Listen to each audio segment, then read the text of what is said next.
To begin the first part, please allow me to read the first speakers, Prof. Peter Charles Taylor, PhD, Master of Education, Diploma of Education, and Bachelor of Science, brief profile. Wait for a second. I will display the CV of Prof. Peters.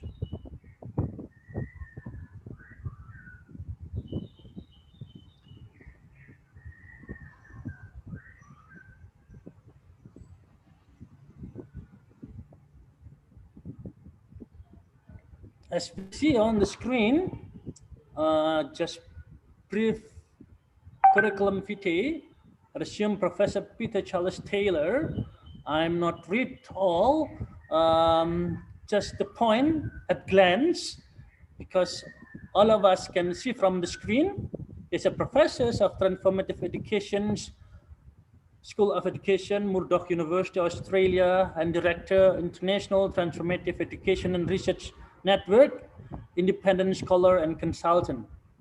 Member, United Nations Association on Australia. And this is the research professions completed 44 doctoral theses, 7 master philosophy theses, and more than 100 masters of science project.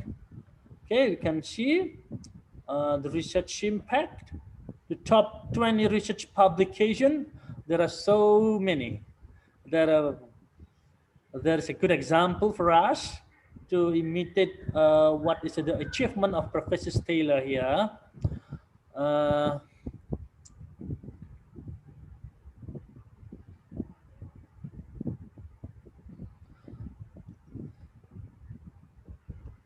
I think without waiting further, Prof. Peter, yes, please.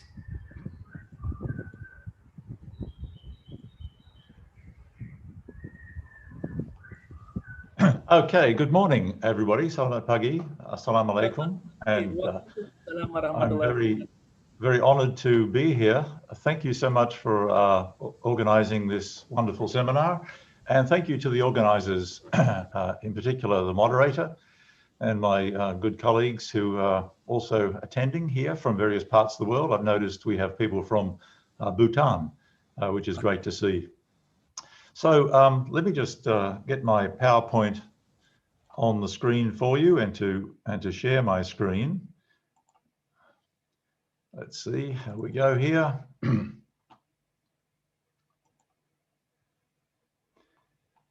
Is that okay for everyone? You can see that?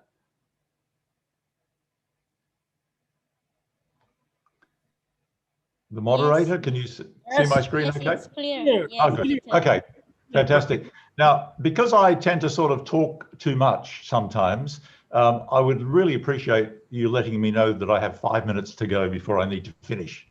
Otherwise, I might be speaking for a long time. So the title of my talk today, Sustainability Education, Transforming Outer and Inner Worlds.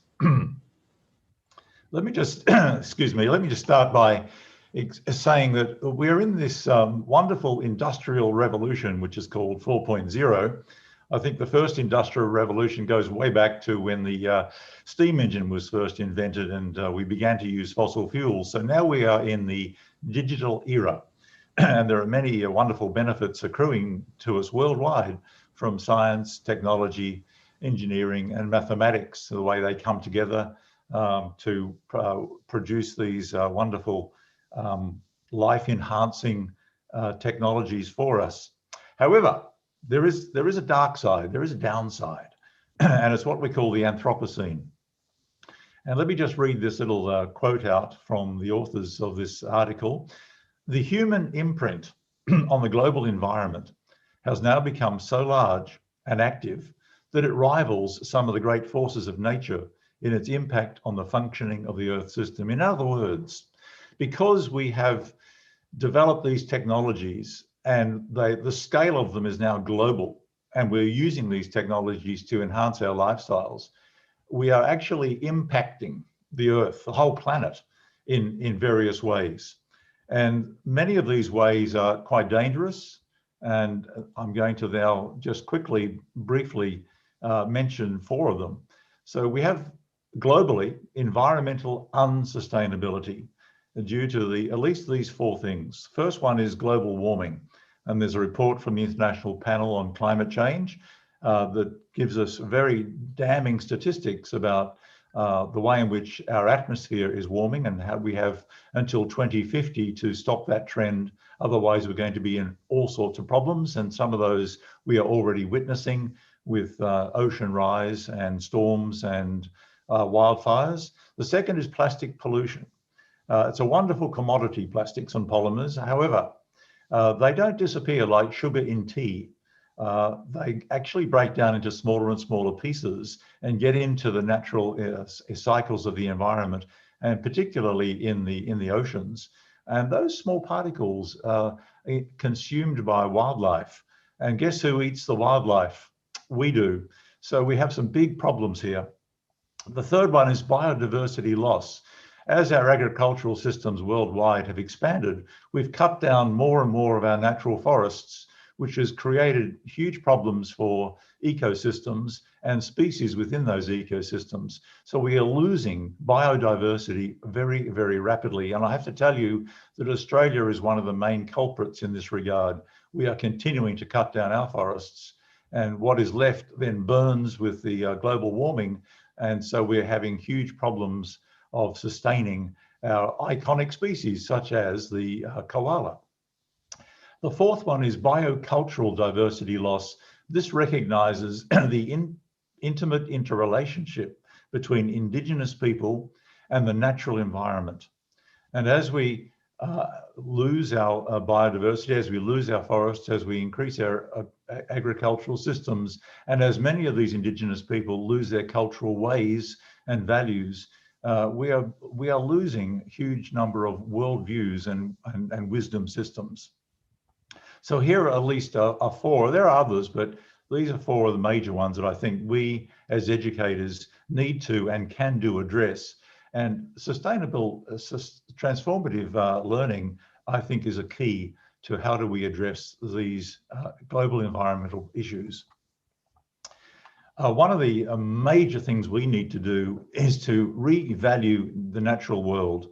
And here's a quote from the World Wildlife Fund International's publication called Living Planet Report 2020, Bending the Curve of Biodiversity Loss. A deep cultural and systemic shift is urgently needed, one that so far our civilization has failed to embrace. A transition to a society and economic system that values nature, not just values profit and economics and markets, but values nature just as well. We must rebalance our relationship with the planet in order to preserve the Earth's amazing diversity of life and to enable a just, healthy, and prosperous society, and ultimately to ensure our own survival.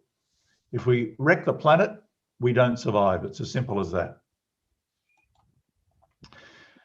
The United Nations Development Programme head back in the 1990s, James Speth, made the following really, I think, important observation. He says, I used to think the top environmental problems were biodiversity loss, ecosystem collapse, and climate change. I thought that 30 years of good science could address these problems. I was wrong.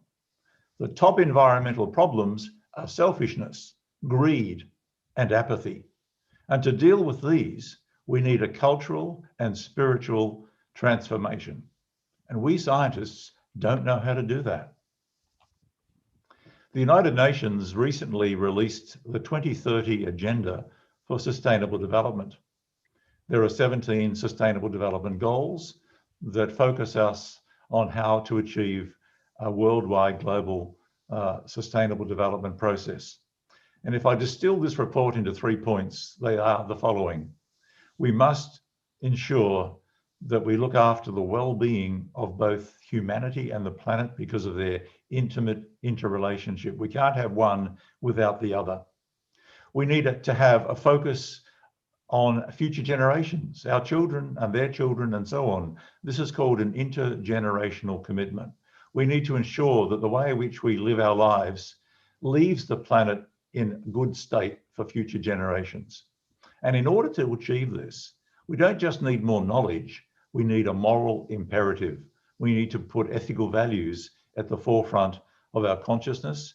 And this is a really central point, I think, that the three speakers today are going to be focusing on.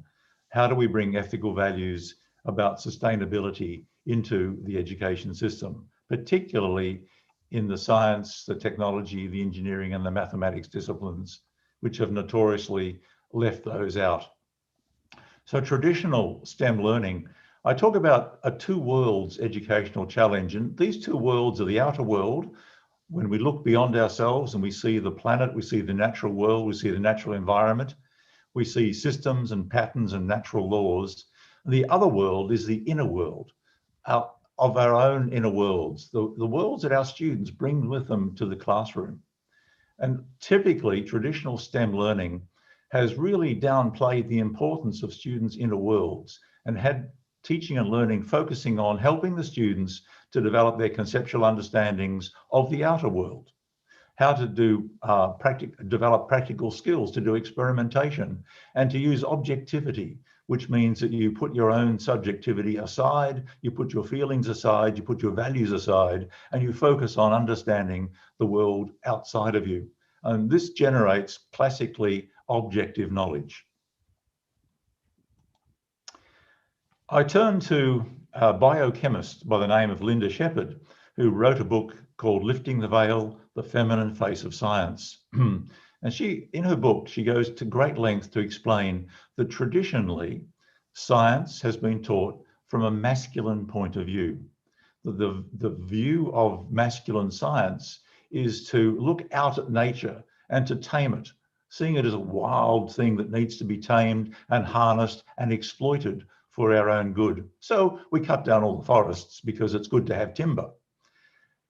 The way in which masculine science has progressed is to identify a small number of variables, and this is called a reductionism. So we focus on the relationship between those three variables, looking for correlations, looking for causal relationships.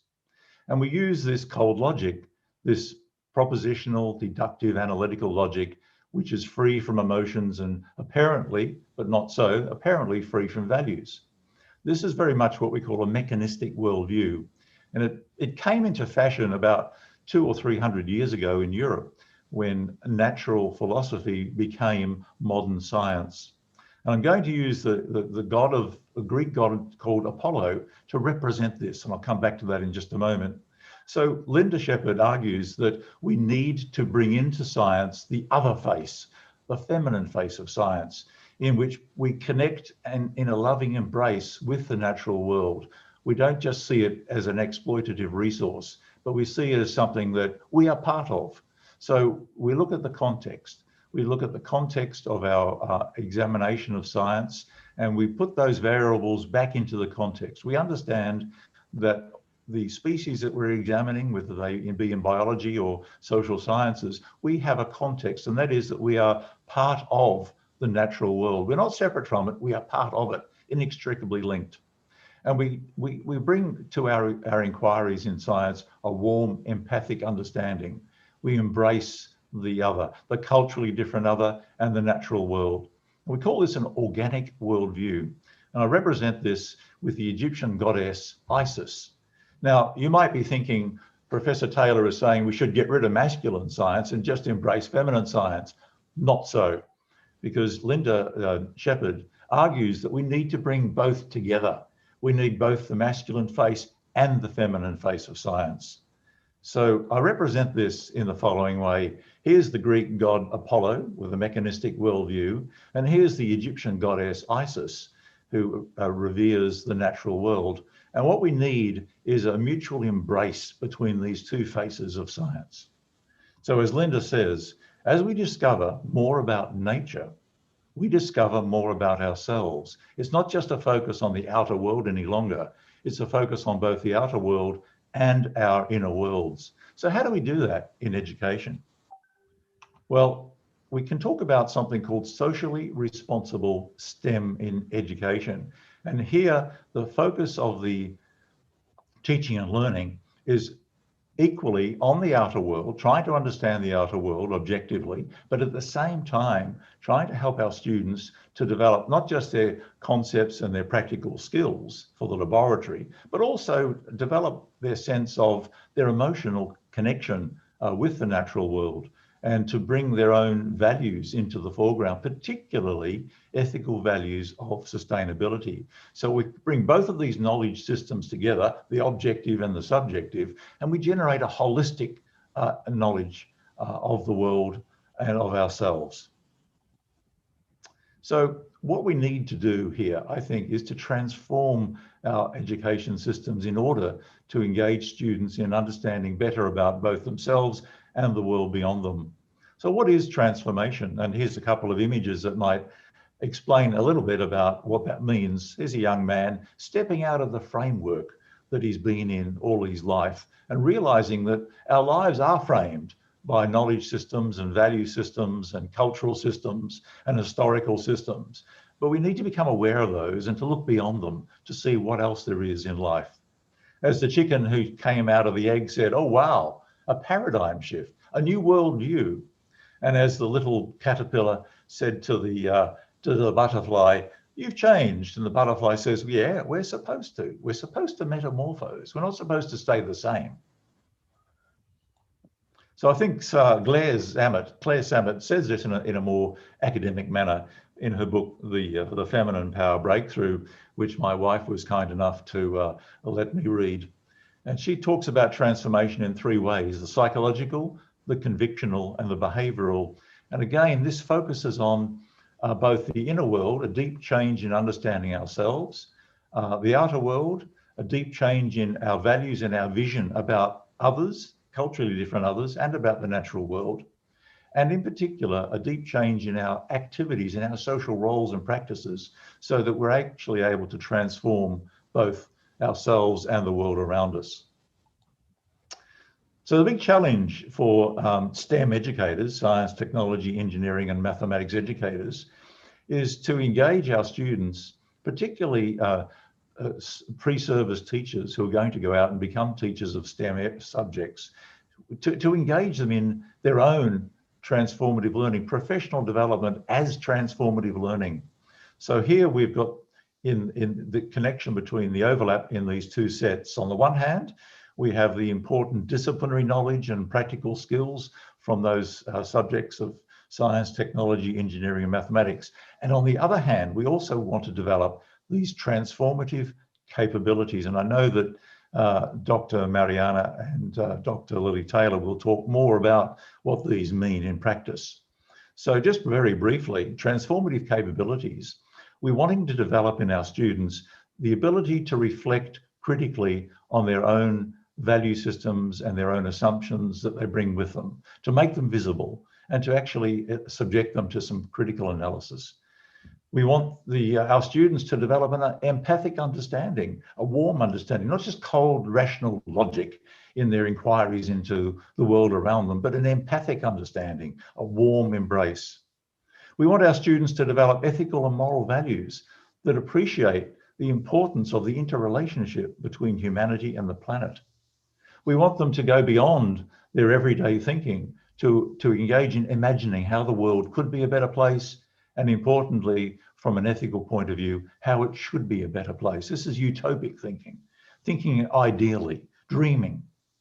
We need our students to understand what are the barriers to achieving this critical social thinking, looking at the systems around us in the world that have been there for a long time, the traditional systems, and asking, are they the best systems? Do we need to identify how they're restraining us from implementing the transformative changes that are so necessary in order to ensure sustainable development? And the last point here is practical agency. We want our students not just to learn about this in the classroom, but to go outside into their families, into their communities, and to actually put these changes into practice.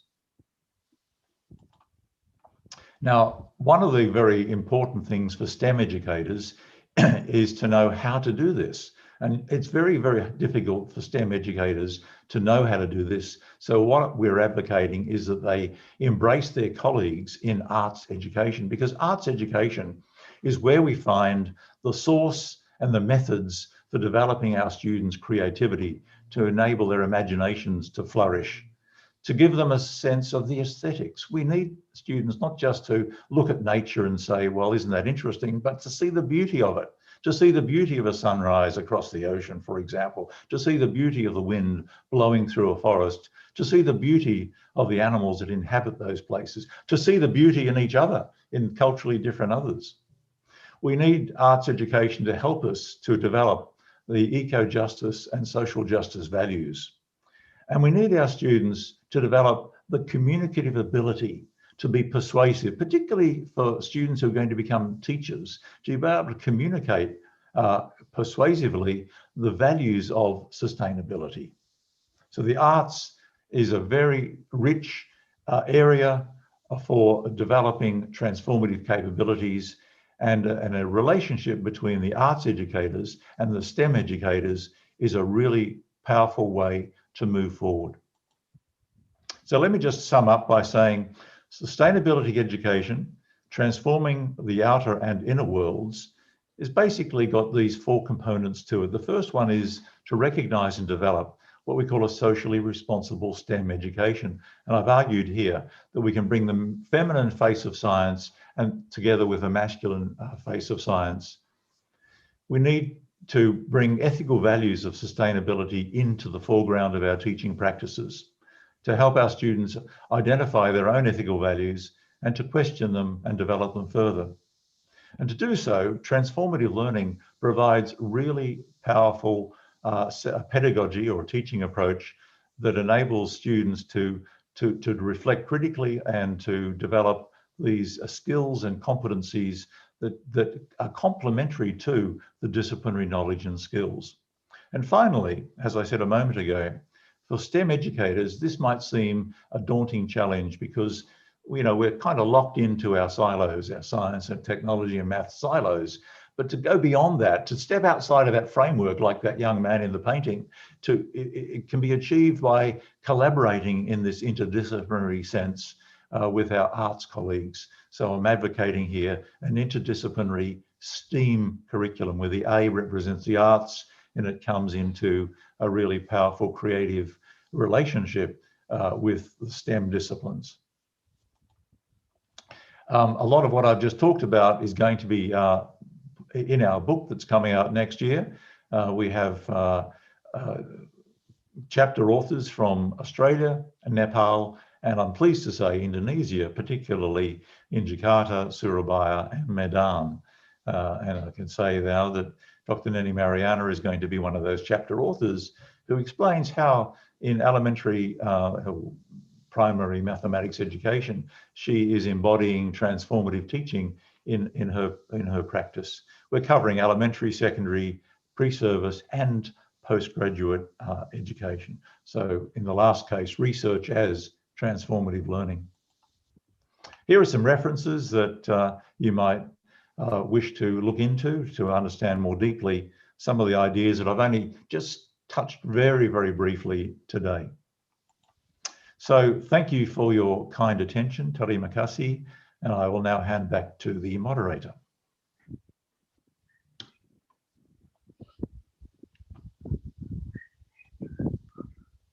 Okay, thank you, Prof. Peter. Operator.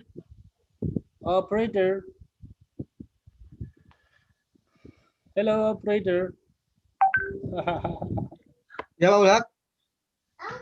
Sudah selesai, Prof. Peter sudah selesai, Pak. Ya, bisa ditutup stasiunnya, Pak Ustadz, dari situ bisa. Mohon maaf, ini Prof. Peter yang menutup. Saya nggak handle itunya soalnya. Oke, saya langsung saja ya. Meskipun tampilannya Prof. Peter ya, Pak Pandu. Iya, Pak, sambil saya itu. Okay, thank you, Prof. Peter, for your inspiring and engaging information. To everyone who have questions, please hold, because we will start the question and answer session after the presentation from all keynote speakers. However, you can start typing your question in the chat box. Thank you. Now we are going to second presentations. Please allow me to read the second speaker's Lily Taylor, PhD, Master of Science and Master of Counseling, brief profile.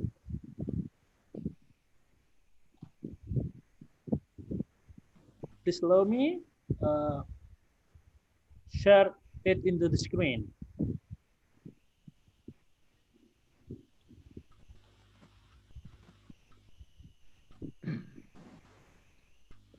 There are several pages in here, about 5 pages, but I'm not going to read all of them. I just highlight the very important thing that CV from Dr. Lily Taylor.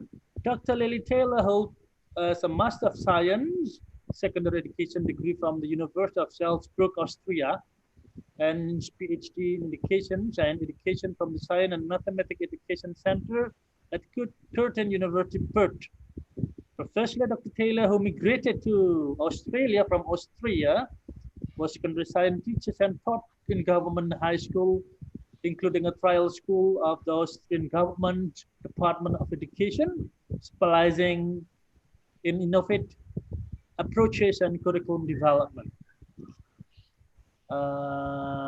There are some material that we have. We're going to the brief curriculum vitae of hers, the education and qualification, academic degrees. In 2003, she got Doctor of Philosophy in Institution Science and Mathematics Education Center, Curtin University of Technology, Perth, Australia.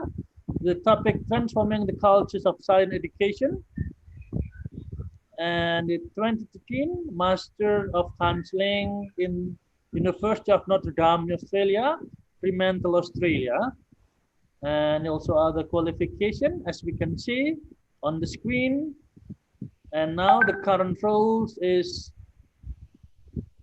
the senior lecturer, full-time or ongoing in primary science education, and the employment history until now senior lecturer.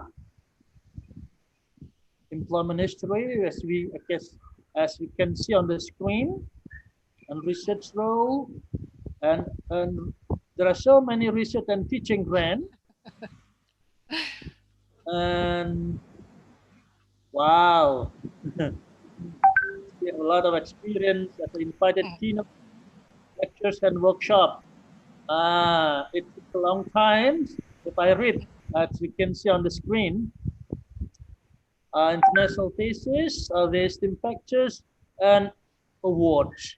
So she has awards in here. Sin Gates Counseling Award for Best Counseling Master Thesis in 2012. Congratulations, Dr. Lily. And shortlisted for Best Paper Award, NARS, National Association of Research in Science Teaching. And the last is Women's Research Seeding Grants Award. And there are many publications, as we can see, until the last page.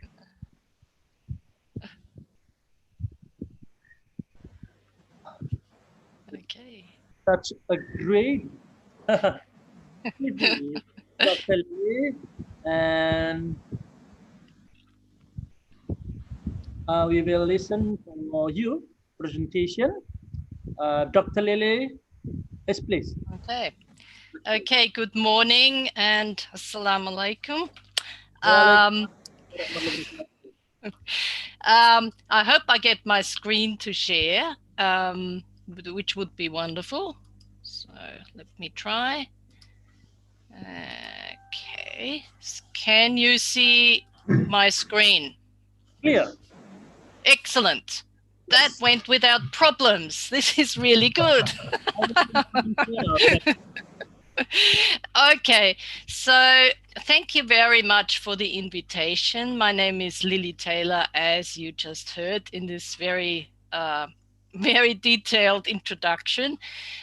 Today, my talk is trying to connect what Ibu Nani, Dr. Nani, is going to talk about after me, and also what Peter has already started talking about before my talk. I will try to combine some practical aspects of transformative education for sustainability and basic principles of transformative education. I am, as you know, was mentioned before, a senior lecturer at a university that runs the second largest teacher education program in Australia. And there I am basically the senior lecturer for science education. And therefore part of my tasks is to educate pre-service teachers, not only in science education, but also in sustainability education. I try, because of my background in transformative education, I try to include principles of transformative education in order to prepare our future teachers for their work in primary schools.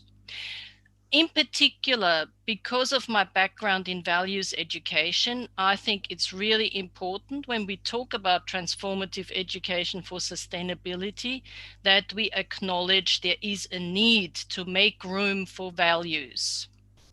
So as Peter was talking about, the world is in a pretty difficult state at the moment. Our planet is in crisis. And really, so are we, because when our planet is in crisis, we will have nowhere to go. So a lot of people now talk about sustainability, and sustainability being the solution to the problems we are currently experiencing. But let's have a brief look at what we actually mean by sustainability. So when I talk about sustainability, I tend to look at the definition that was provided back in 1987, and I think that still holds a lot of value. It comes from the so-called Brundtland report, and it states that sustainability is meeting the needs of the present without compromising the ability of future generations to meet their own needs. So basically what this says in a nutshell is that we need to live today in order to allow future generations to live a good life also. What this means is that there are several aspects to sustainability, and the Brundtland report in 1987 outlined several types of sustainability. We hear a lot about environmental sustainability, and some people think this is all there is. However, as Peter already mentioned before, there is also cultural sustainability that is closely linked to environmental sustainability, as we will see in a moment. There is social sustainability and there is economic sustainability. When you listen to politicians, they like to talk about economic sustainability, especially in times like these where we have a pandemic and where there is this coronavirus basically wreaking havoc all across the world.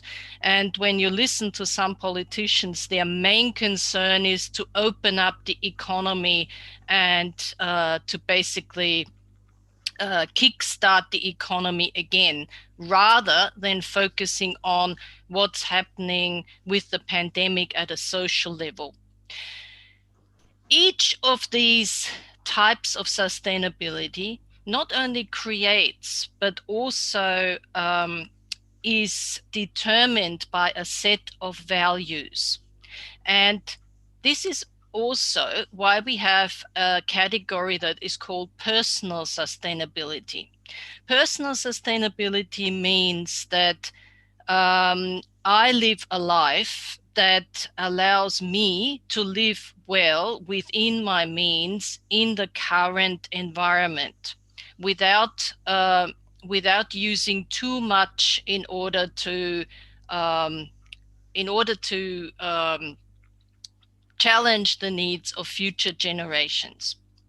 So when we look at those 5 types of sustainability, we can draw on the words of Mahatma Gandhi, who put it really in a nice nutshell when he says, "The earth provides enough to satisfy every man's need, but not every man's greed." So when we go back to personal sustainability, when we fully understand what Gandhi was telling us there, it puts the responsibility for living sustainably squarely back into our hands. We need to live a life that values sustainability. So what we do find in our daily lives, though, is a clash between many of these values. We find some goodwill, but we also find a lot of greed.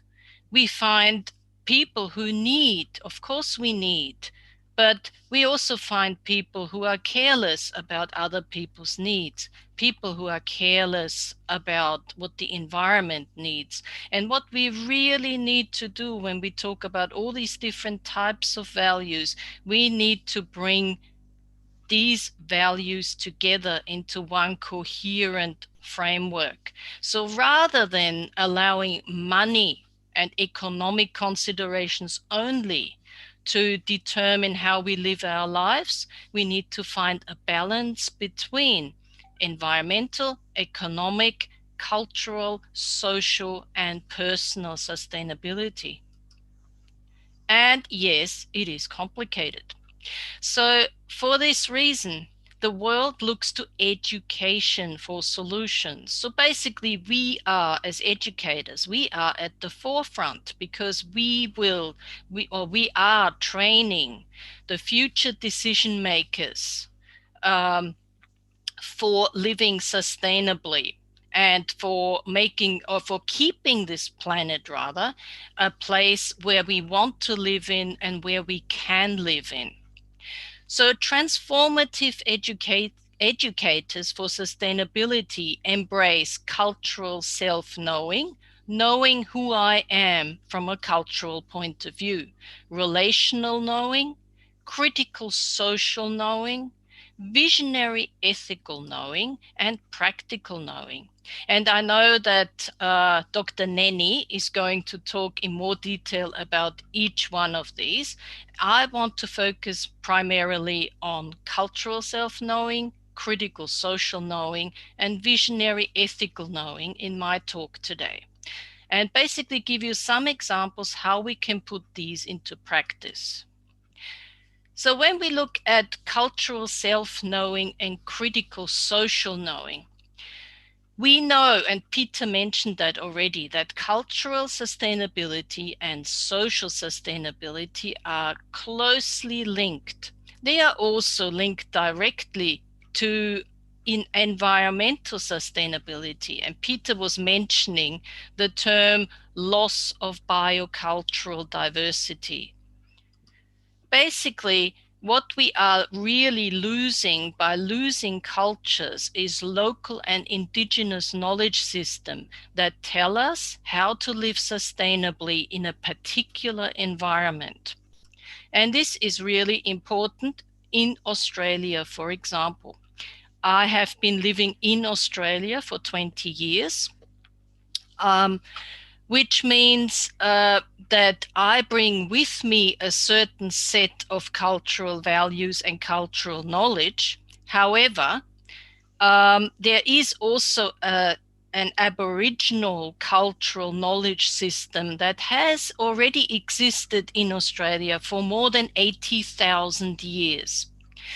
Now, Homi Bhabha created the term of the third space, and we can actually talk about third space methodology when we look at how we can live in a certain place sustainably by bringing together the non-Aboriginal or non-local worldview and the the pre-existing Aboriginal worldview of a particular land. What we are trying to do in education is we are trying to create people who can inhabit what Homi Bhabha called the third space, which is the space in the middle between those two worldviews, where someone who can inhabit the third space manages to live in both worldviews simultaneously. Very important when we talk about third space methodology is to be aware of which country you can speak for, which is usually which local knowledge system are you most familiar with, and which local knowledge system do you need to familiarize yourself with. For me, this is the country I can speak for. As was mentioned before, I migrated to Australia from Austria. So I can speak for my country. I have local knowledge about the Austrian environmental systems, about Austrian ecology, how to live well in an Austrian system. For me, it's mainly alpine, mountainous regions, which are also very delicate regions and very prone to environmental destruction. I can bring that knowledge with me and look at what's happening in Australia. In Australia, Aboriginal Australians have been living successfully on this continent for more than 80,000 years. Australia is, due to its geographical situation, is a vulnerable continent. We have lots of droughts. We got high temperatures. It's naturally a dry continent. So how have people lived sustainably for the past 80,000 years? What you see on the left here is an image that depicts basically a little hut that people used to build that was like a shelter that people tended to every time they returned to a campsite. People used to live as hunter-gatherers and used to move around from campsite to campsite at certain times of the year. They moved from campsite to campsite because they were following the food sources, as we see in those images on the right. Australian plants and animals had been the natural food sources that Aboriginal people were using sustainably for 80,000 years. By moving around from one campsite to another, they ensured that they never stayed long enough to create damage to the natural environment. People learned how to use natural materials for building, for clothing, for everything. This, for example, here is an example of where natural fibers were woven together into natural ropes. What Aboriginal people have been doing successfully also is they have used cultural burning, which is a type of cool burning, which never reaches the extreme temperatures that the bushfires that we currently experience in Australia reach. And also what you see in the left corner at the bottom, these are fish traps, sustainable fish traps that were built about 30,000 years ago. So what Aboriginal people have demonstrated to us how to live in Australia by practicing sustainable housing, sustainable land management, sustainable fishing, and sustainable food sources. Now, going back to the third space model that I just presented, if we employ a third space methodology in Australia, we would basically have to include knowledge about Aboriginal living and how people were managing the land sustainably in order to live more sustainably on this continent. So how do we teach sustainability and values together? So as I mentioned, transformative educators for sustainability embrace visionary ethical knowing, and they use values education strategies. What do I mean by that? Values education and sustainability go really well together because all our sustainable living choices require values-based decision making.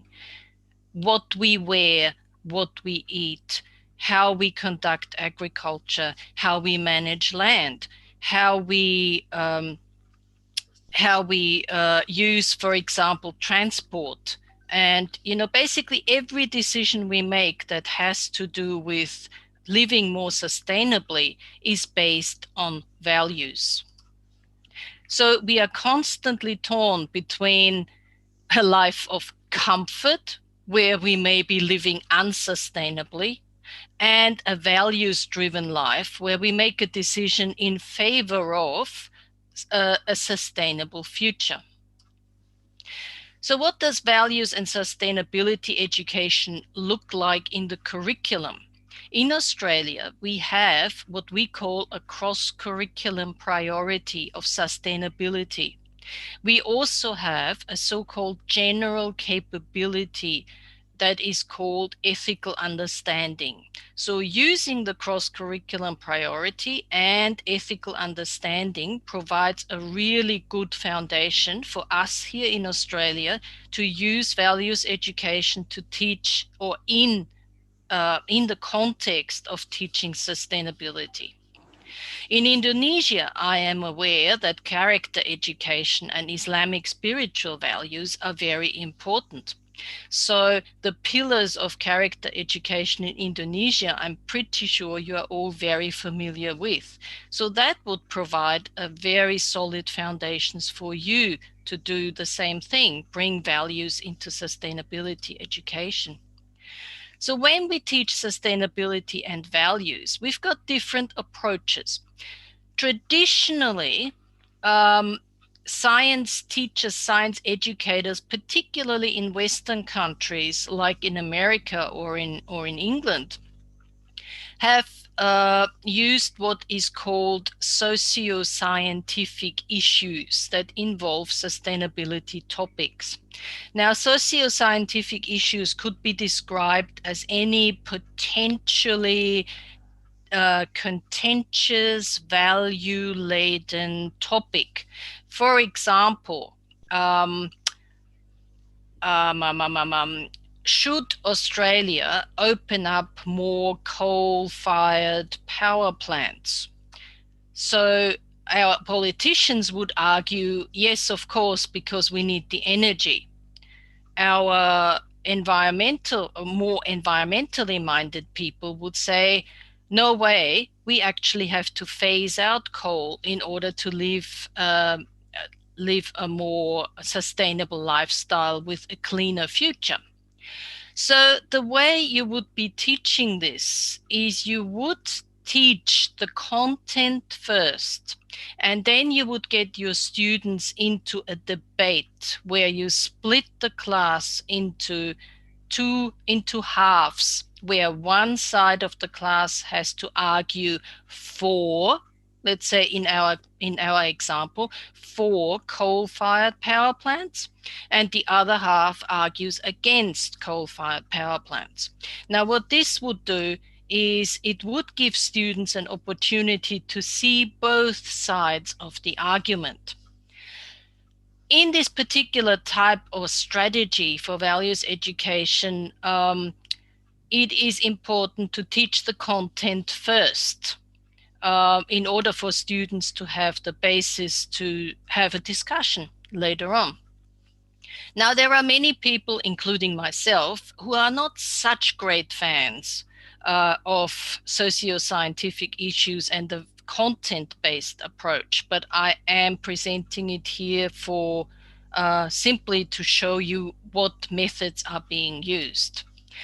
Personally, I prefer what we call ethical dilemma story pedagogy, which are basically stories stories that involve questions about what we value, questions that ask us to make decisions at certain points in the story, decisions on behalf of the characters in the story. So we may have to make a decision whether we will go down a certain path, we won't go down a certain path, or maybe we can't really make a decision. So students will be asked to tap into their values and make decisions about what's the wrong and what's the right decision in the context of a particular story. So what we are trying to encourage with this approach to values education is ethical dilemma thinking, where we look at our values and we try to determine which value is the most appropriate one. On the left, in the left lower corner, you can see the link to a website. And this website, I will not click on it right now, but this website takes you to our website, where we have a collection of ethical dilemma stories that have been written by teachers for teachers. And you can freely use the materials that are up there. Ethical dilemma thinking requires us to practice two types of thinking. One type is called reflective thinking, which is a type of thinking that looks inwards. You know, remember Peter was talking about the inner world. And critical thinking. Critical thinking is focused outwards. What decisions do we need to make on the outside? So in ethical dilemma thinking, we need to bring the two together. Decisions on the outside, decisions on the inside. And the whole process is part of what we refer to as values clarification. In other words, if we want to transform ourselves and develop ourselves, we need to become clear about what our own values are. On the basis of what our values are, we then proceed to make decisions. So this ethical dilemma story pedagogy, we have taught it to several of our, not several, we have taught it pretty much to all of our current and former doctoral students. And I just want to introduce you, before I bring my talk to a close, to some of our former students who are using this type of pedagogy. We've got John Worth, who is at a Lutheran Christian college in Queensland in Australia. We've got Hisashi Otsuchi, who is a science educator at Toyo University in Japan. We have Dr. Yuli Ramawati at Universitas Negeri Jakarta. And of course, we got a lady here whom most of you will probably be familiar with, at the very least after the next talk, because she is our next speaker, Dr. Nani Mariana, who is in Surabaya. And basically, these people have adapted the strategy of ethical dilemma story pedagogy for their particular contexts. As you can see, ethical dilemma story pedagogy can be used in different religious contexts, in different social contexts. So it doesn't matter whether you're Christian or Muslim or Buddhist or whatever. We all have values that we are trying to promote, and transformative educators do promote values when it comes to sustainability. And in order to become transformative sustainability educators, we first need to become clear of what our own values are. So thank you very much. And I have really enjoyed giving you this brief introduction, and I'm looking forward to your questions. These are some references, and that's it. Thank you. Thank you. Thank you, Ms. Lily, for the great and inspiring presentations. Now, last but not least, what have Dr. Lily has mentioned, the third speakers. Please allow me to read the third speakers, Ibu Nani Mariana. Please allow me to show her brief curriculum vitae.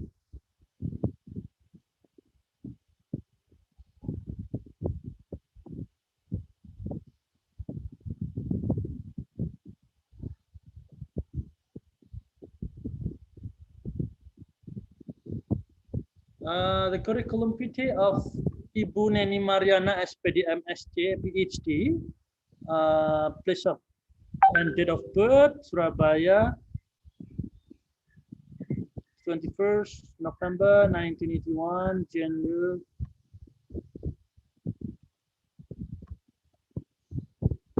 and the academic background of Ibu Neni Mariana. He got his degree in undergrad in UNESA in mathematics education and master degree in Utrecht University, Netherlands, realistic mathematics education, and the PhD degree in Murdoch University, Western Australia in mathematics education. And as we see on the screen, the thesis, the title of thesis and dissertation, and the supervisors, and the PhD is, there's a Prof. Peter Charles Taylor in here. There is a professional training, that Ibu Neni has involved. And wow, there are many lists of publications that she have. The book chapter, Integrasi Kearifan Lokal dalam Pembelajaran IPA, and Research Transformative that we can see on the screen, and a journal. There are several journals. We're very happy. We can see in here because it strengthens the UNESA's rank. And also become the leader and reviewer for the journal, and also followed some conference and seminar, and also award that has been received in the last 10 years. Best PhD thesis award in 2 years in Murdoch University, Western Australia. Congratulations Ibu Neni and Satya Lencana Karya Satya, 10 tahun by the President of Republik Indonesia. Okay.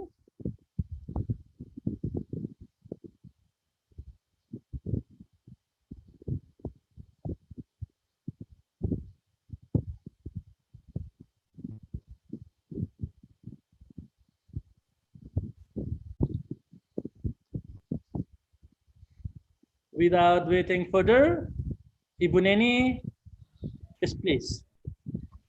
Thank you, Pak Ulhak. Peter and Lily, thank you for the previous presentation. Ladies and gentlemen, let me share my PowerPoint first. Is my voice clear enough? Clear, Ibu Neni. All right, thank you.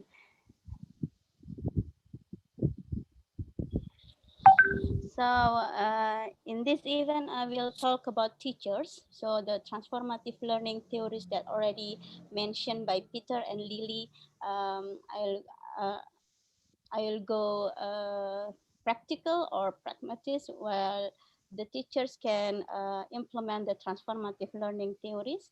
So I put this title for my presentation today, Teachers as Transformative Learners.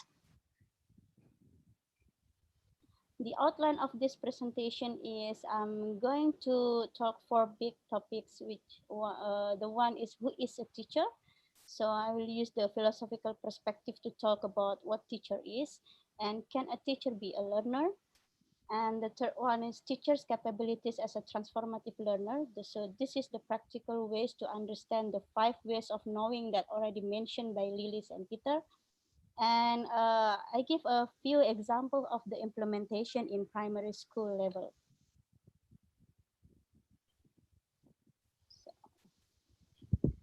So who is a teacher? So I'll try to connect this understanding about what we mean by a teacher in a philosophical perspective of according to my culture as a Javanese. If we are talking about a teacher, usually we define a teacher as someone who is teaching. But if we're going further about what does teaching mean and what is she or he teaching, in Indonesia terminology, we use the word guru. Probably friends from Nepal are familiar with this word. So we use the word guru to represent a teacher.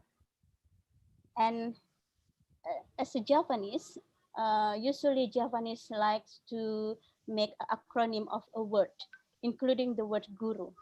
So the word guru in Javanese means digugu lan ditiru. Digugu means obeyed and ditiru means be exampled. So if we look at these two words, so being a teacher as a Javanese doesn't mean that you only deliver the content knowledge to your students, but you also have to be a good example for your student. And from this perspective, critically, I'll try to reflect, should the teacher be a perfect then? Or should the teacher be right and never be wrong? Should the teacher have already a complete knowledge and doesn't need to learn more? So I give back these questions to you as teacher.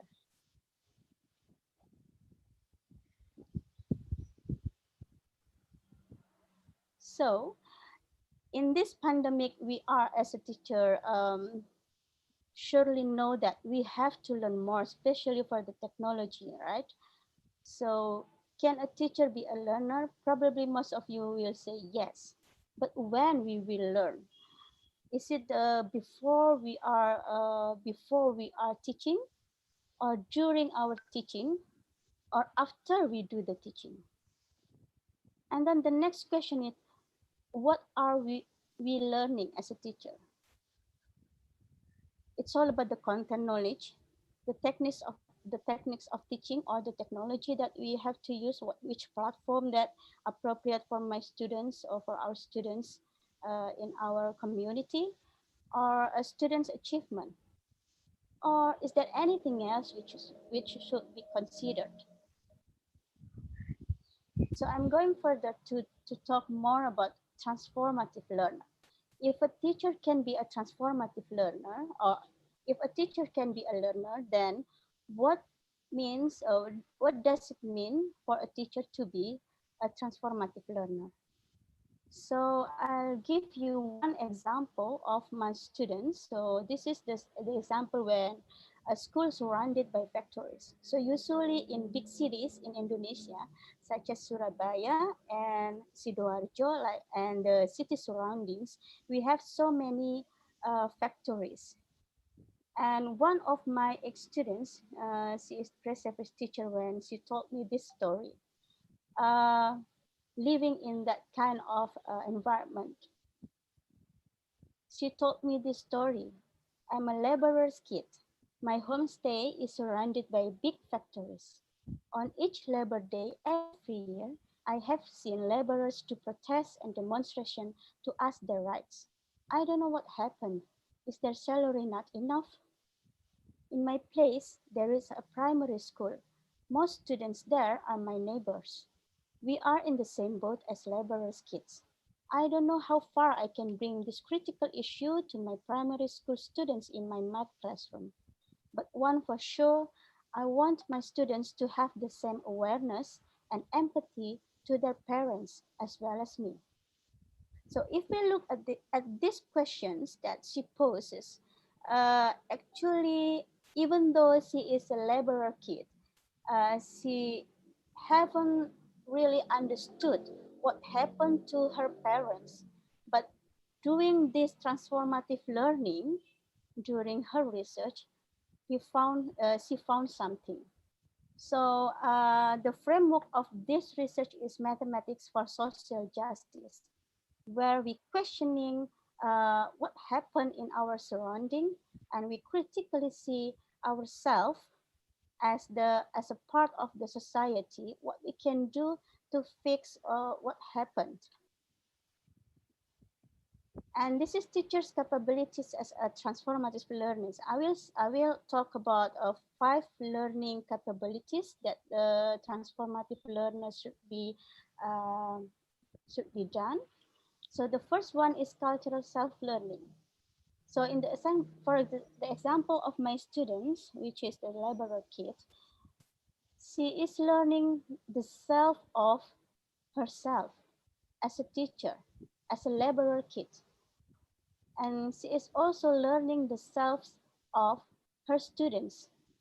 So she was thinking, so who I am, who my students are, and according to the self-learning, a cultural self-learning, she's trying to look for uh, which hegemony that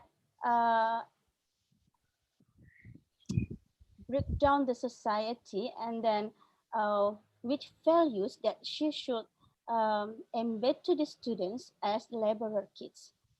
And afterward, the relational learning means for her, it's a learning to connect the self, including herself and the student selves, with surrounding. What happened to their surrounding? There are so many factors. So what? And what they can bring to their classroom to discuss with in their math classroom. And afterward, they do the critical social learning. They learn to criticize the social issues, labor issues and demonstration, what happened, what's going on the laborer salaries in Indonesia, and so on and so forth. And they also learning to see the connection between the labor issues with mathematics. And afterward, visionary ethical learning. She is learning the reason why bringing these issues is essential for students' learning. She is also learning what values students can learn through this issue as kids laborers. So it's important to see uh, what is the meaningful teaching that we can conduct for our students depends on their surrounding environment and their habits and the hegemony that um, make them cannot see that what happened is really to be fixed. And the last one is practical learning. So after this all critical learning theory or transformative learning capabilities, at the end they think about how to design valuable, critical, culturally related mathematics lessons, and how to sustain the reflective, critical, and valuable journey after this research or after the lessons end. This is the series of activities in math lesson within the context of labor that already studied. Activity 1, help the laborers to count their monthly salary. So primary students start to ask their parents, how many salary do you get each month? And they use that salary, not bring the salary, but bring the amount of the salary in the classroom to be count. And then for activity 2, make a shopping list and predict the total price. So they make a priority so that the money cannot um, finish, quickly. And activity 3, go shop and how many of your money left.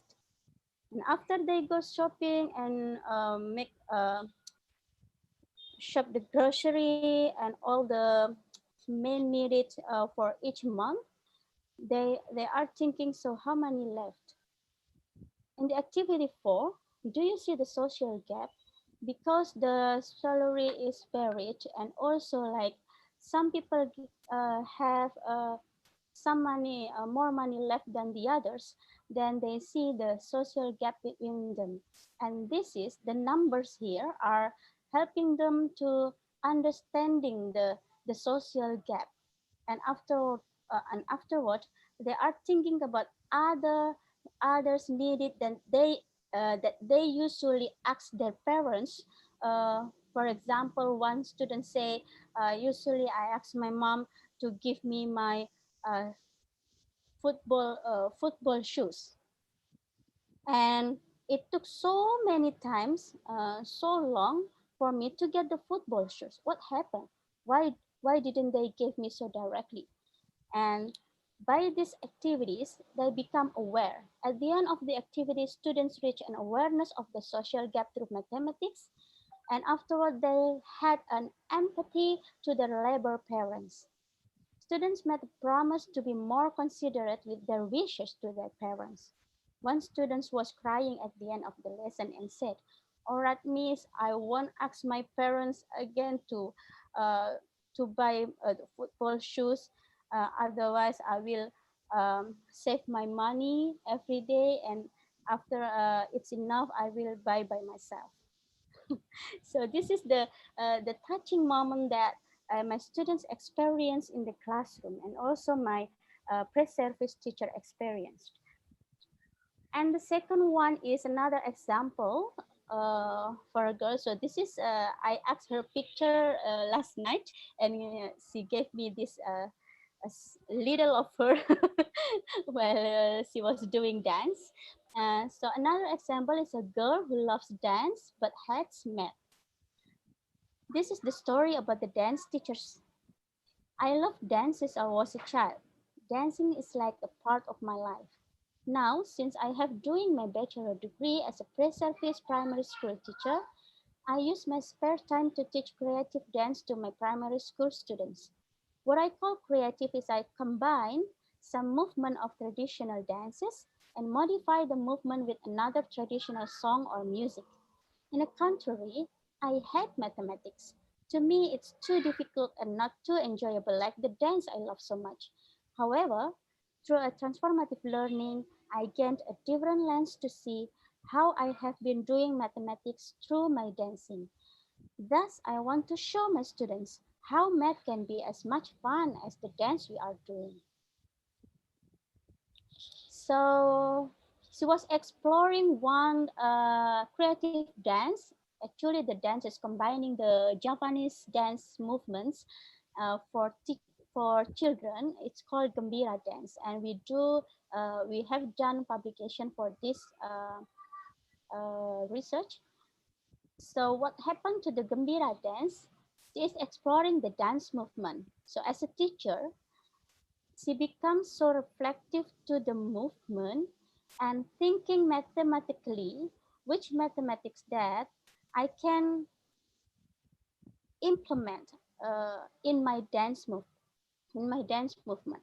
So in the dance we have floor pattern. So if for example, in this dance, Gambira dance, there are about 6 students dancing together, and the formation of the dancers and making the floor pattern um, shape um, produce different shapes of plants.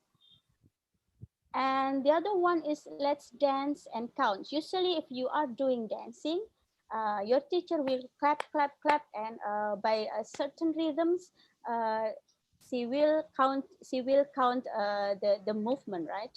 So in Gambira dance, we have 3 patterns that she bound: 3, 6, 9, 12 for one movement, and then 2, 4, 6, 8 for the other movement called Tiblon, sitting down, where the students are sitting down, and the pattern 2, 4, 6, 8 as well for Cawu Ukal Kembar, the name of the movement.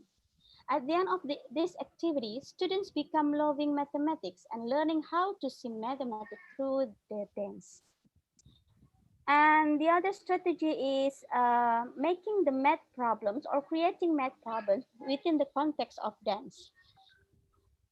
These are some international publication with my students. So Maritaria, I just mentioned about the dance called Exploring Primary School Mathematics Concepts in Gembira Dance. And I also doing publication with one of my students, Julaika, and the operator of this webinar, Mr. Paksi and Ibu Rahmawati, about exploring the unity value of Pancasila to transform mathematics context in primary school. What happened to this transformative learning process? Because we are Indonesians, so we have Pancasila that the other nations do not have. So, through this Pancasila reflection as a nation, Julaika found that the values united with the mathematics concepts, some of mathematics concepts, and she's trying to embed the value into the mathematics learning. And the other one is Anggraini, which is a Javanese, who is Javanese and also Muslim. So see Ragavi calculation in Javanese culture, and we do publication together in this. And there are some national publication as well. Mathematics for Social Justice by Nani that I just mentioned about the laborer kids, and also mathematics care for plastic waste by Kuswulan. So we are reach the environmental sustainability as well to this research. And Sasmita, and we are doing like Islamic mathematics for some students that interested in do exploring some surahs in the Quran, such as Sasmita want to explore Surah An-Nisa. Why? Because she is a Chinese, but she is a Muslim, and she comes from like a various religions in her family, and she found verses in the Quran in the Surah An-Nisa that really strengthen her belief that she feels that she should stay in Islam because that's verses. So based on her experience, she wants to see whether An-Nisa includes as well values for mathematics learning for students. And Khairida found the same ways and exploring another surah, and I still have other students as well. If you can check my Google Scholar ID to see more publication, but unfortunately mostly are in Indonesians because I train my students to be the transformative teachers anyway. So be a teacher as a transformative teacher means a teacher takes a hand, opens a mind, and touch a heart. Thank you. I attribute this presentation to my two big teachers, Professor Peter Taylor and Dr. Lily Taylor. Thank you very much. Thank you very much, Ibu Nani, for giving such informative and interesting presentations. Ladies and gentlemen, we just finished the first part of the panel session. Now we move on to the second part, that is questions and answer sessions. There will be questions from participants directly in Zoom meeting or in YouTube. And the second is the questions which are collected and selected by the committee from the chat in Zoom meeting and also in a YouTube chat. Now, if there is a questions for participants directly, you can raise your hand and committee will highlight the camera on you. Okay, participant is pleased to give any questions.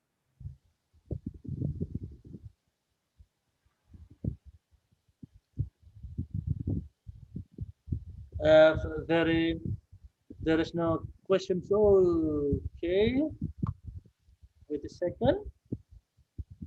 Okay, Mbak Duhita, maybe you can say directly to the speakers.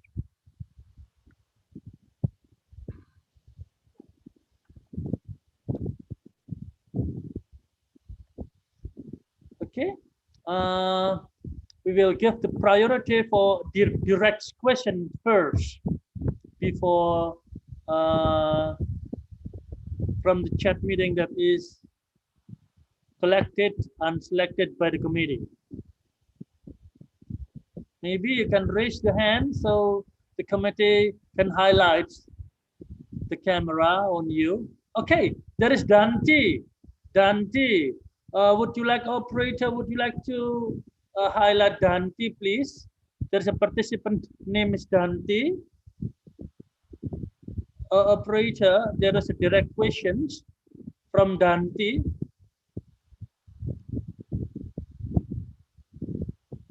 Excuse me, there is Dante. Where is Dante? Operator, can you help me to highlight Dante? Because Dante just recently raised her hand. Dante, where are you, Dante? Would you like to open the microphone, please? Dante?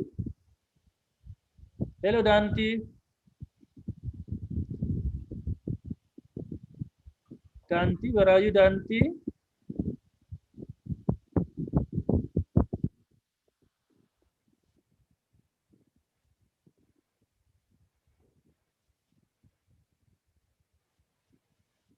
Okay, Dante, you can open your camera and ask directly to the speakers. Dante, would you like to open your camera, please? Okay, Dante, would you like to open the camera? If you don't mind, just say something. What the questions is. Okay, Dante. Dante, would you like to open the speakers? Open your microphone, please. Mbak Danti. Yes, Mbak Danti. You are please. Iya, Pak. Yes. Tadi kepencet, Pak. Silakan pertanyaannya. Maaf tadi kepencet. Soalnya tadi saya baru masuk, baru join ini. Oh, jadi tidak bertanya ini ya? Iya, iya tadi saya jaringannya lagi error. Oh, Jadi, okay. Ya. Maaf. Saya kira pertanyaannya ini tadi ya. Oke, Pak Andri Budi, monggo silakan. Pak Andri Budi silakan. Oke, Pak Andri, silakan. Okay, time is yours. This is a question, Pak Andri. It's long time to see you, Pak Andri. Open the microphone, please, so we can hear your voice. Open the microphone. We cannot see your sound. You can. Okay. It's done. Yes. Okay, open. Hello, Pak Andre. We can hear you. Okay, Pak Ulak. I don't know. Maybe I'm wrong because in my thing, STEM is very new for me. But actually, I'm already registration from MDGs about 2017 or maybe 2015 in Jakarta, but I kicked by them. I don't know. My registration is not good or worse.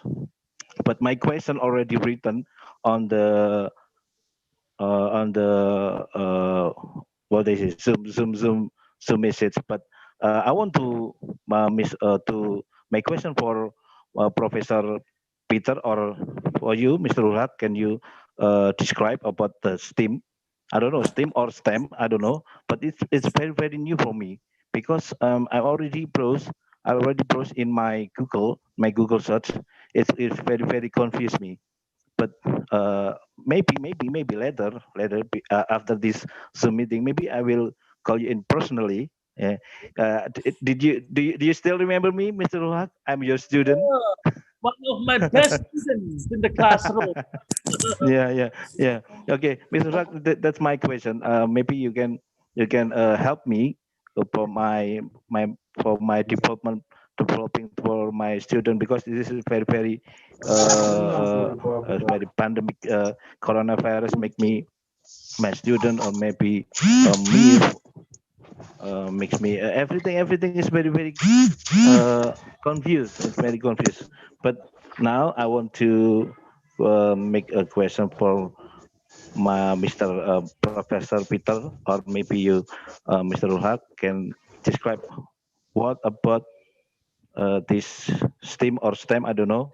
Can you describe or help me to makes me develop myself. Thank you, Mr. Rad. Sorry, my Thank you. English is very, very bad. Thank you for the good questions, Pa Andre. Thank you. Nice to see you again. I'm sorry I cannot explain here because I'm not a keynote speakers. Actually, I know, but I give the questions to the speakers. That you say that you want to ask the question for Prof. Peters. Prof. Peters, operator, please highlight to Prof. Peter, please, operator. Okay, thank you for your question. Question from Pak Budi. What is the STEM or STEAM? Thank you. The time is yours. Thank you, Prof. Okay. One of the things that we have in education is plenty of acronyms. That is, you take the letters from different areas and you bring them together. And Nani has just demonstrated how that happens with the word guru. And sometimes we forget that it is an acronym and it has a deeper meaning. So the same issue applies to this thing called STEM.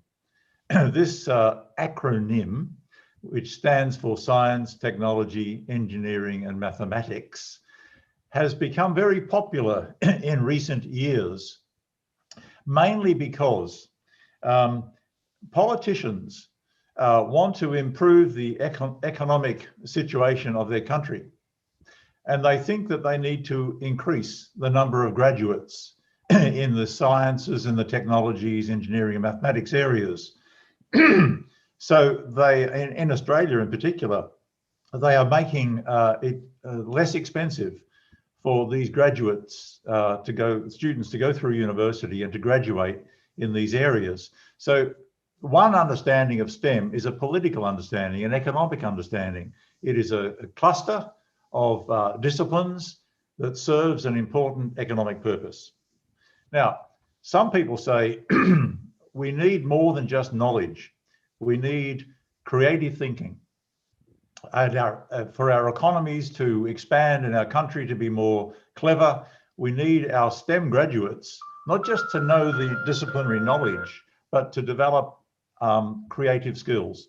So there is now a focus on how can STEM subjects involve the development of creative thinking. But still, it's largely for the economic imperative. And that has become very popular, particularly in Australia, and money is coming into curriculum development for that purpose. You might have heard the term project-based learning. Project-based learning is an approach where maybe a science teacher and a technology teacher collaborate around a common curriculum topic, and they give their students a project that they need to solve, and they approach that not only individually but collaboratively in group work, maybe in the classroom, maybe outside of the classroom.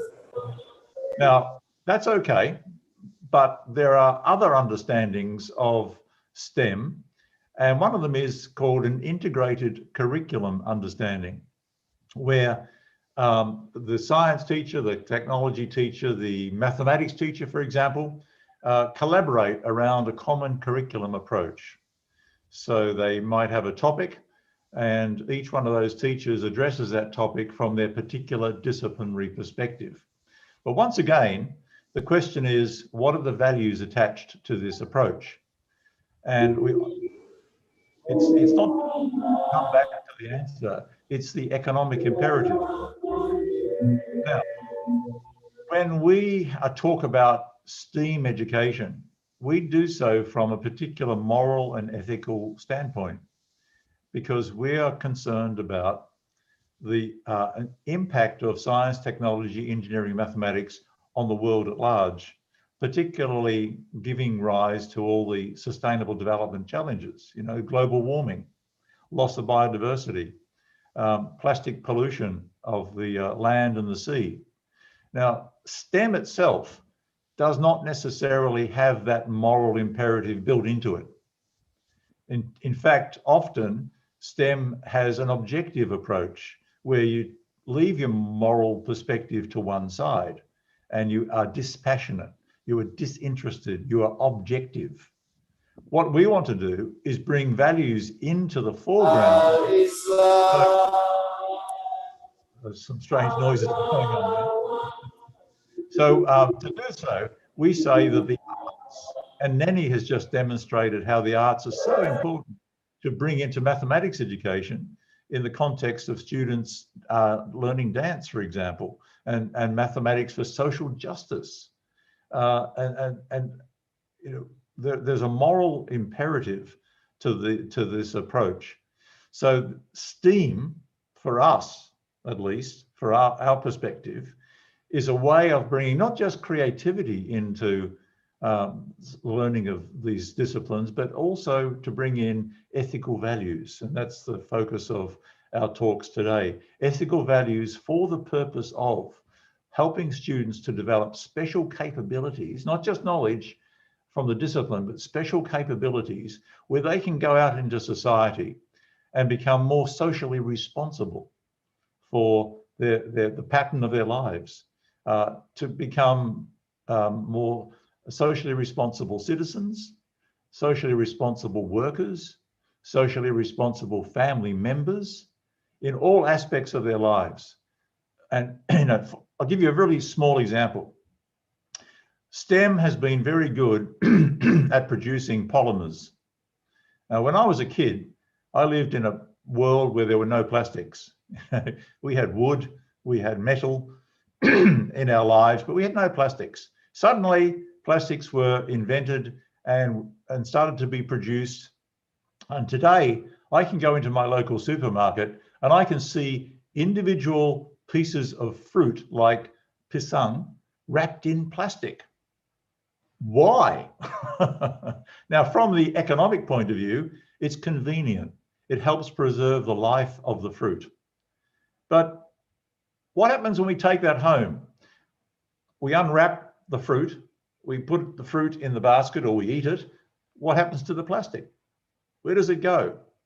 So that's a critical question, a critical social question that Nani was talking about in terms of one of the capabilities we want our students to develop, to actually question our taken for granted daily practices as consumers of science, technology, engineering, and mathematics products and processes. We want them not just to eat the banana and throw the plastic in the bin or on the street or in the local river, but we want them to think really carefully about what is the problem of plastic in the environment, but even more so when you go to the shop and you have a choice. You can buy a pisang that is not wrapped in plastic, or you can buy one that is wrapped in plastic. Which one do you buy and which one do you not buy, and why? And the answer to that question is a values question. So shopping bags, plastic shopping bags, in Australia, they're just currently banning the use of single-use plastics. Now, if my colleague at University Negeri Jakarta is a chemistry educator, and she teaches her students about polymers because it's a basic chemistry concept. Polymers are plastics, and there are many different types. So, you know, she would be asking her students to consider, when you go to the shop and you pay for your goods and the shopkeeper puts them in a plastic bag, this is a new tradition. Do we simply say, thank you, terima kasih, and we go jalan-jalan down the street with our plastic bag and we take it home? Or is there an alternative? Now, if there is an alternative, that's a values-based decision. I will not take the plastic bag because it is not actually necessary. I'm going to bring something else to carry my supermarket produce home. Now, we want our students to think like that. We can't just teach them about plastics in chemistry. We've also got to teach them about the values that attach to plastic products in society. And that is a moral standpoint. You know, this is where STEM expands to become STEAM, with the ethical values and of eco-justice involved. Now, I hope, Andre, that goes some way to answering your question. Now, maybe Nani or Lily would also like to add something here, because, you know, Lily and I often have these conversations about what do we mean by STEM? What do we mean by STEAM? And there are different answers to this.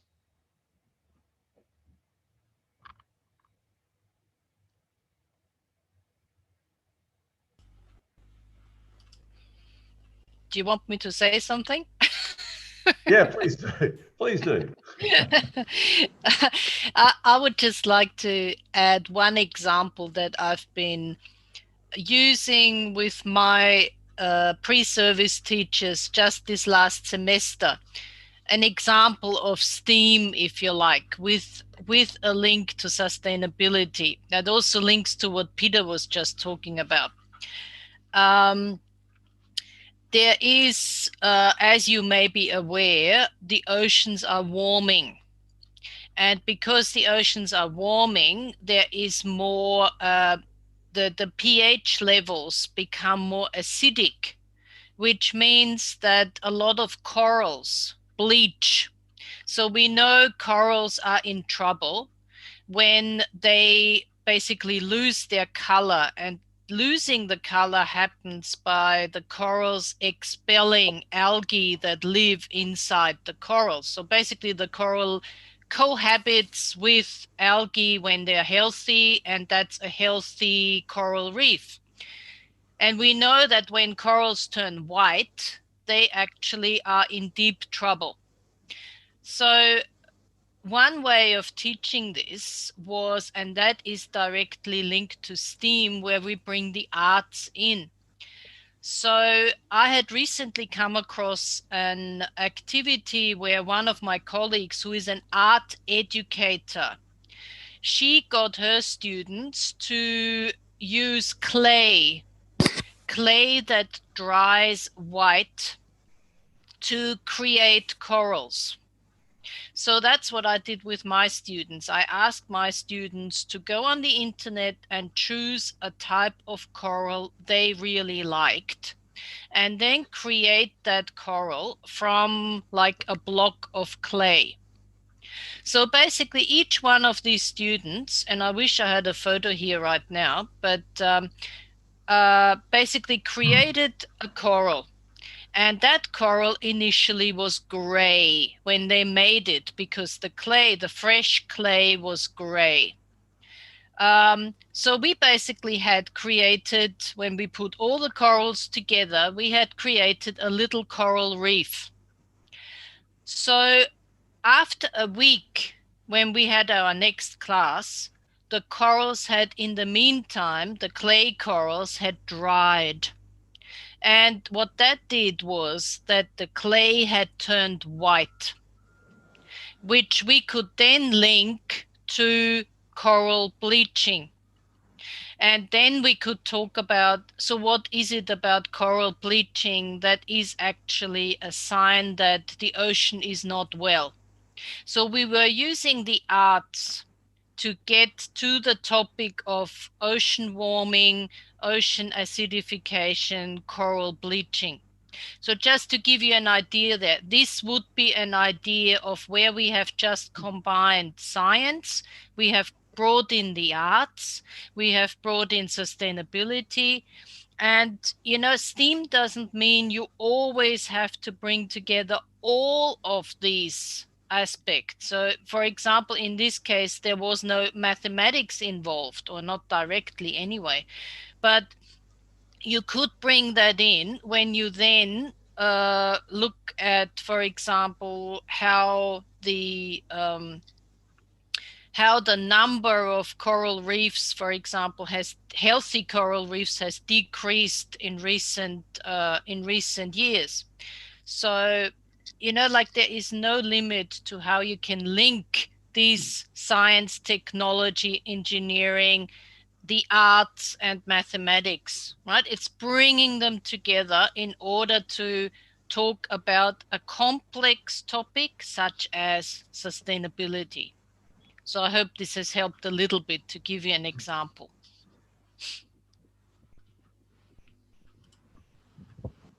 Okay. Ibu Nani, want to add additional information, additional comprehensive answers. To go back to Pak Budi. Pak Budi, so STEM is an acronym, and there was comprehensive answers from the speakers, both from the Dr. Elizabeth and Prof. Peter. Now, because a limitation of time, and the committee has selected questions from the chat, I would like to present some questions from the chat.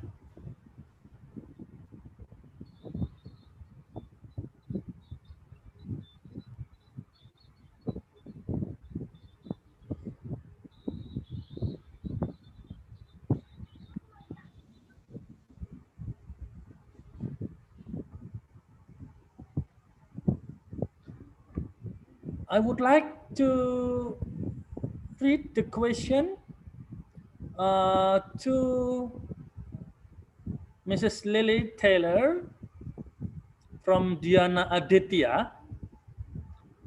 How do we incorporate transformative learning into a course when there is so many discipline-specific content to cover? Thank you. Okay. Well, this is a very, very good question. And the simplest answer I can give is through curriculum integration, where instead of teaching content in separate chunks, like we teach, for example, a little bit of mathematics, a little bit of science, a little bit of technology, we can bring these things together and cover content from all of these disciplines by actually combining them. What this requires us to do is to integrate the curriculum, and we do this by mapping curriculum contents that are shared by the different disciplines, if that makes sense. So the main task when you integrate curriculum is to look at the curriculum contents very carefully and find commonalities between the different areas and then teach those areas together. This is actually saving you time. If you integrate well, you can actually cover more territory than if you were to teach individual learning areas separately.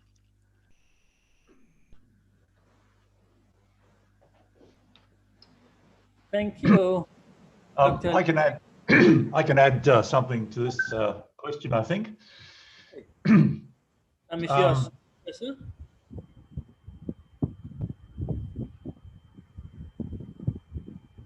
Oh, now I can see. Okay. Curriculum integration, I agree, is a really important approach. It is somewhat of a sophisticated approach, and maybe, you know, it's not going to be the easiest thing to do to start off with.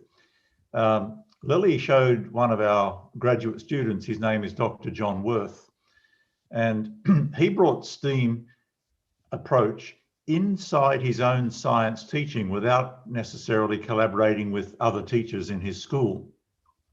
So I just like to sort of refer to that.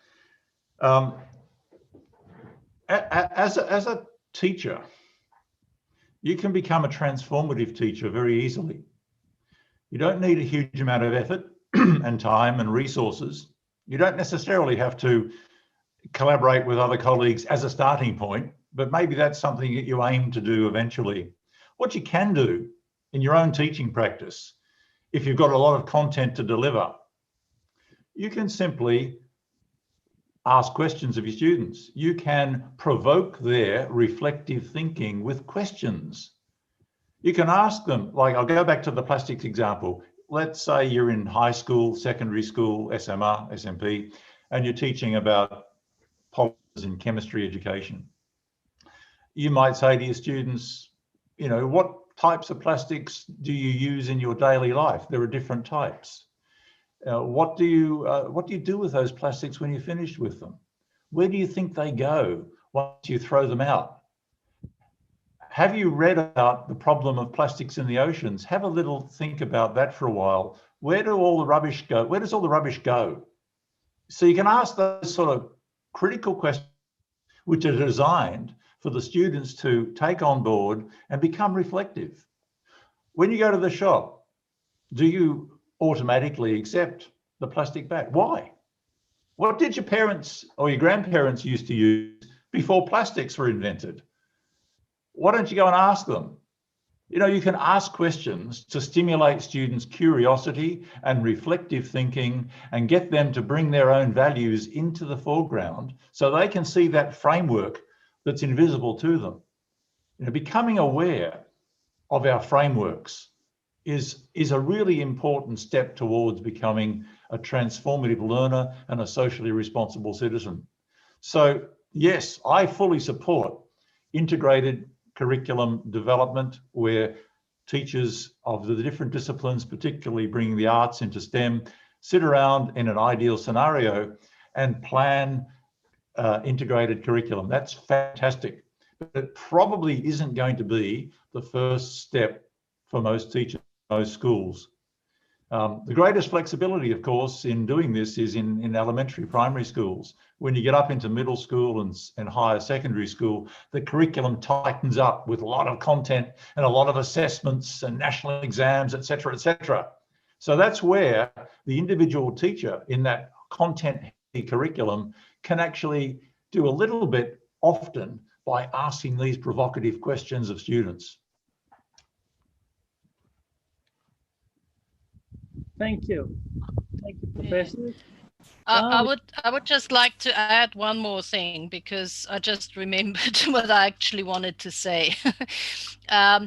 So with curriculum integration, following on from what Peter was saying, one of the easiest way of doing it is to choose a project-based learning approach. What that means is you design a project around a certain theme. Like, let's say your theme could be plastics in the ocean. And then you basically bring in the different learning areas to look at this theme, so which is called a thematic approach. So we are doing curriculum integration through project-based learning using a thematic approach.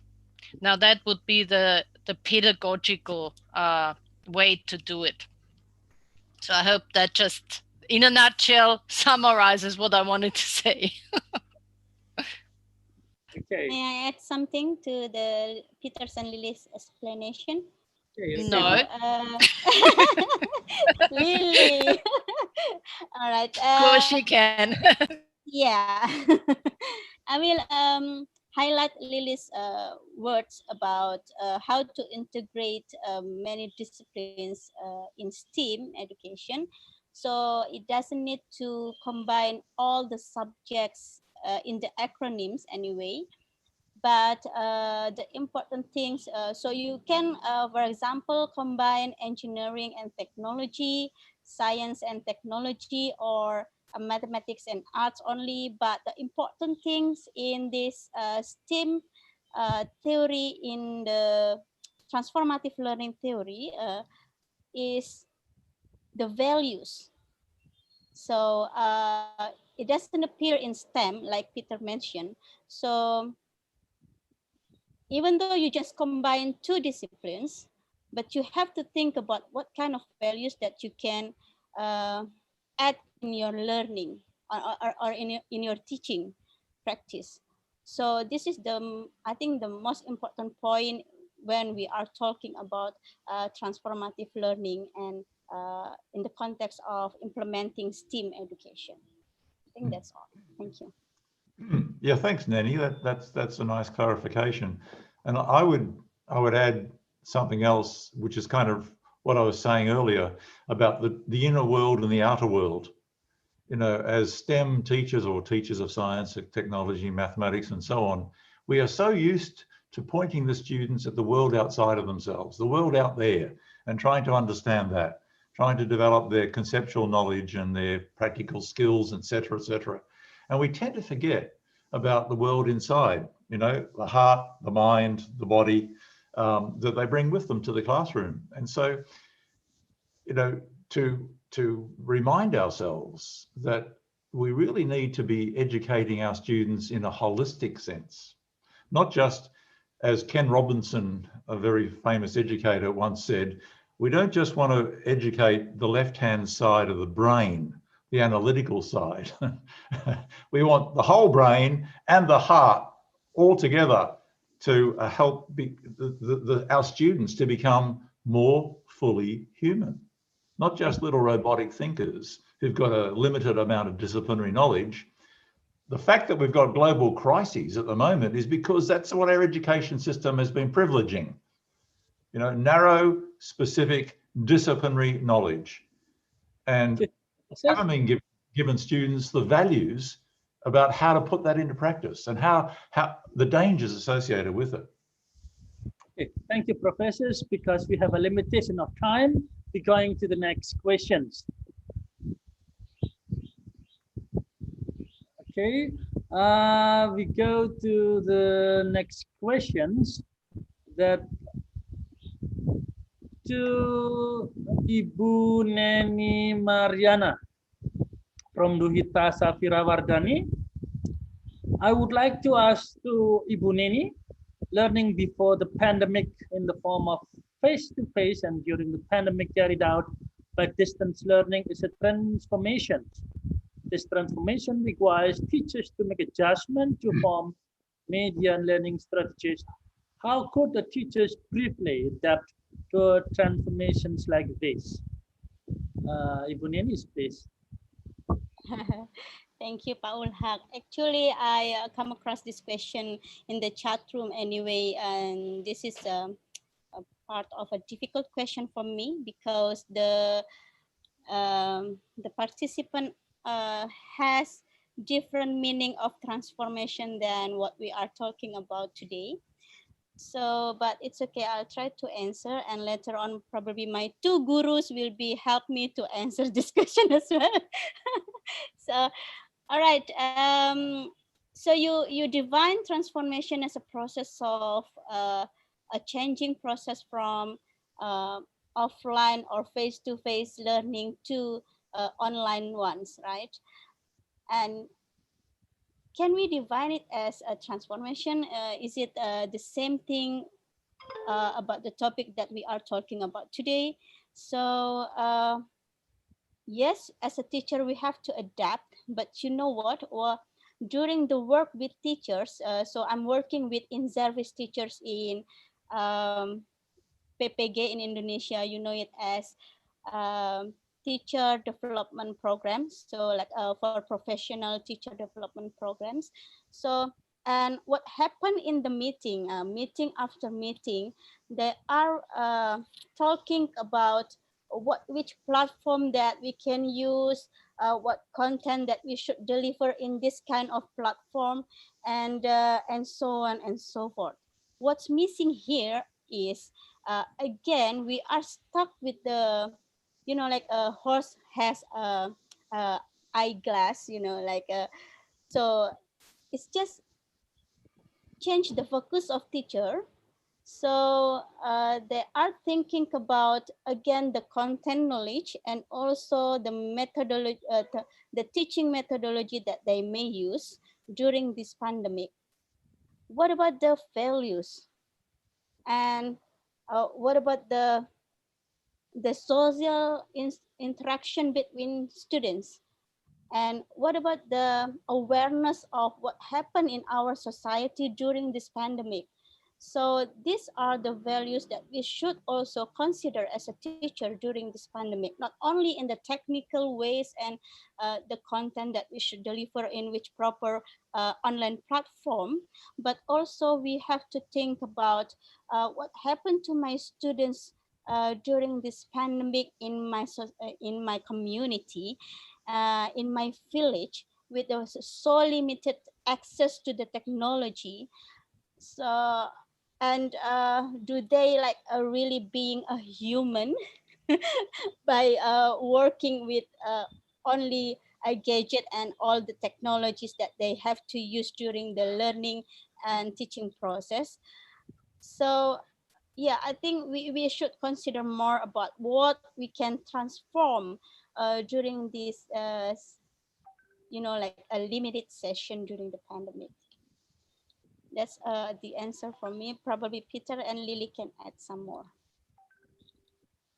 Because I Well, see like, just- yeah, because I see like so many things are transforming, including this the society, like the social interaction between humans are shifting into a different definition of social interaction, and also the use of technology itself becomes in especially for children, because they are now like really engaged with the technology, not to the teacher. So this is the problem as well during the online teaching and learning session.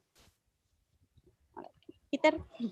Yeah, okay, thanks, Nani. Absolutely. Like many words that we use in daily life, the word transformation has multiple meanings. Some people simply mean, oh, I'm doing something new. We used to use the term innovation. Some people think it means I'm doing something different. I'm teaching online now instead of face-to-face. I'm buying a different food for my cat. I'm transforming my cat's diet. Transformation has many different meanings. What we're doing in this context of transformative learning for teachers is that we are drawing on a very strong set of theories that have been well developed over many decades. In fact, they go back hundreds of years, and they come in from different wisdom traditions. And in a nutshell, if you like, very precisely, transforming here is about at least becoming aware and challenging our invisible underpinning assumptions, beliefs, and values with a view to changing them for certain purposes. Okay, so that's really what we're talking about here. Transformation of our consciousness, transformation of our personalities, of our value systems, deep-seated transformation, not just putting on a new shirt and saying, I've transformed my appearance, So let's not be careless when we use the word transformation. We have to be very precise. What do we mean by it? And there's a huge scholarship. And this is where our doctoral students and our master students excel. They read that literature and they come to understand that there's a lineage. It goes back a long, long time in Western philosophical traditions, but it also has a huge lineage in our colleagues in Nepal, in the Hindu Buddhist worldview. They have a particular understanding of transformation as well. So it is profound, it is complex, and it is deep. So let's be careful about how we use the term, okay? Thank you, Prof. Peter. We're going to the next questions then. I would like to share the questions.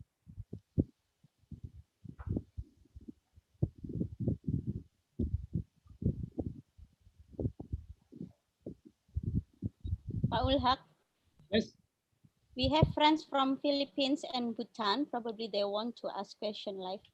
Oh, before we start this question, would like to invite from Bhutan and Philippines. Okay, I will stop.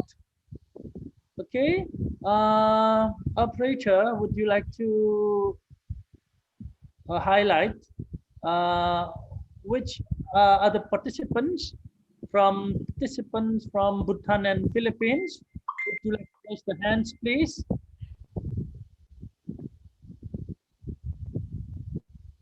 Bunem, Pak Ulhak. I do not know, Buneni, which participant Ibu Neni from Bhutan and Philippines. We have Roel Madio. Yes, have giving the hand from Bhutan, and Pam Somo from Bhutan. Okay. Hello. Hello. Hi there. Yes. Um, You are pleased, Hello. man. Hello. You are pleased, man. Hello. Nice to Yeah. have me here. Yes. Um, it was a great session, but I just wanted to ask, rest of the things are quite clear.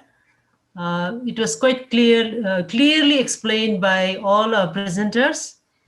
I was just thinking if I could have a little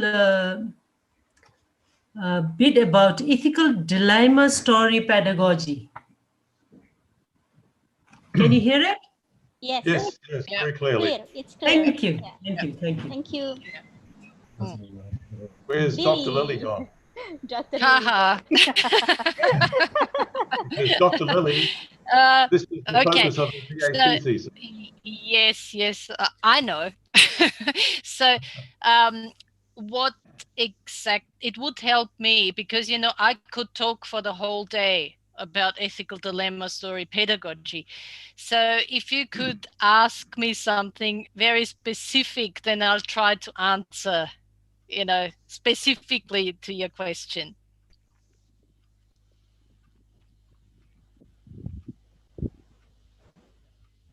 Okay. No question. My question is, how do we incorporate it in our daily delivery of content with that Okay. pedagogy? Okay. Very good question. Thank you. I can tell you how I have seen it used. Okay. I personally have used it to introduce a topic. Like, for example, let's say you want to do a project on plastics in the ocean. It would be a good idea to start off with a story about something to do with plastic in the ocean that engages students in some decision making, on, for example, like Peter was mentioning, should I accept the plastic bag at the supermarket when I go shopping? Because, the plastic bag will eventually end up in the ocean if I'm not careful. Yeah. So that could be a good introduction to get kids thinking and asking about their values.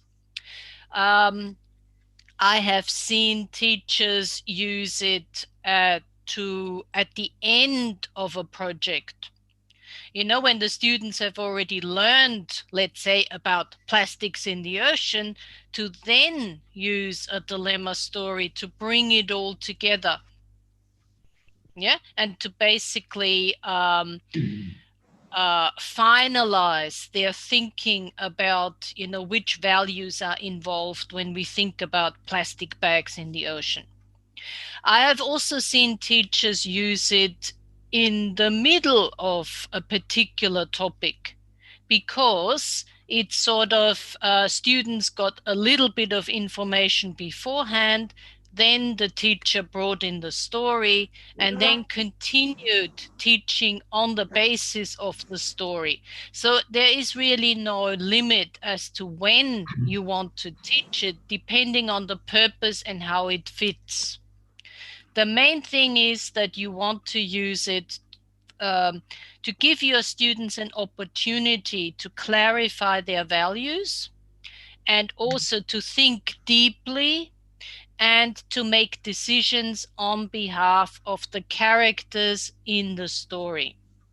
So I hope this makes sense. Thank you. Thank you. Very clear. I just want to add something to that. Thanks for your question. One of Lily's doctoral graduates, who she showed on the slide earlier, John Worth, Dr. John Worth from Queensland, his PhD thesis focused on his teaching of the topic of genetics to his students. I think they were in grade 10 in secondary school. And he taught them some, what are genes, what are genetics, blah, blah, blah. And then he brought in an ethical dilemma for the students to get involved in.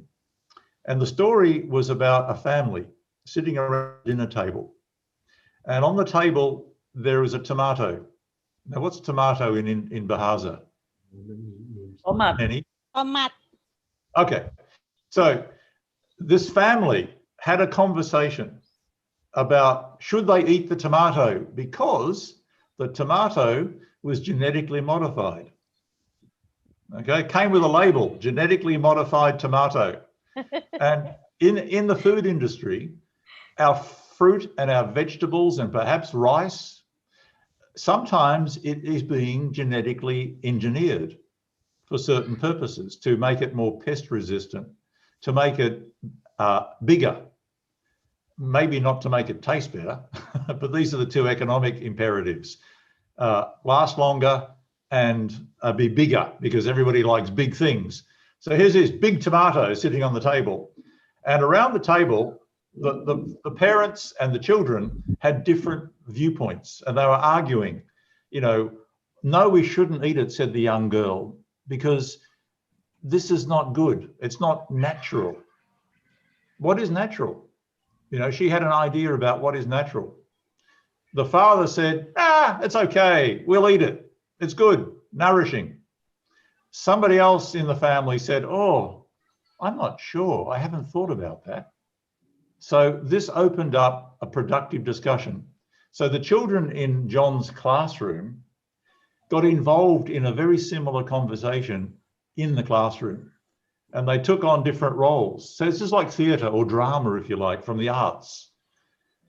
You know, and you can be the person who's in favour, you can be the person who doesn't want to eat it, you can be the person who's not sure. Now, it's not good enough just to say yes or no, you actually have to give a reason.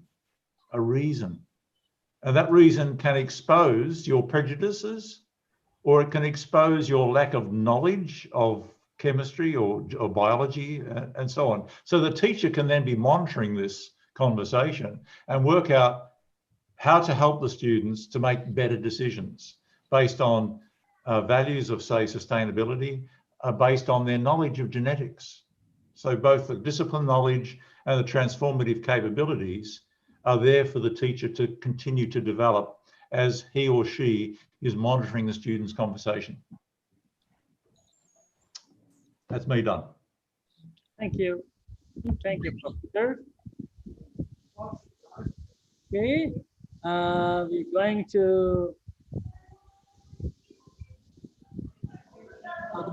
who are going to ask questions.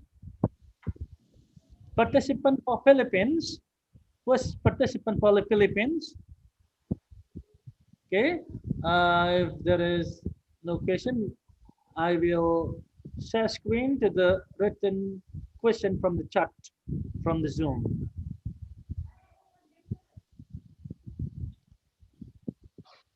A question to Prof. Peter from Adi Putri from STKIP Al Hikmah. I want to know about STEAM in elementary school, how it can be applied in elementary school, because I think it's quite difficult to implement technology for kids. Thank you. Okay, now, first thing I'll have to admit is that I'm not an elementary school teacher.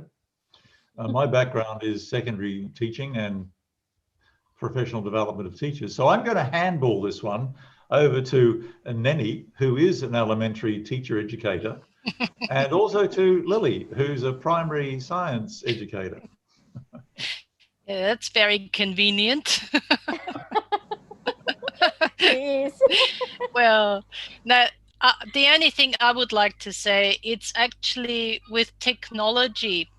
Technology in STEAM is linked to engineering. So basically, what we often do is we get kids to build something. Like, for example, we could ask kids to go back to my example that I've used before of plastic pollution of the ocean. We could ask students to build a device that will help clean the ocean from plastic, basically like a big, like a big net or a big sieve that it can be pulled through the ocean and that cleans the ocean. That engages kids. And what we tend to use is we tend to use recycled materials. And we basically give students the task and we say, build something.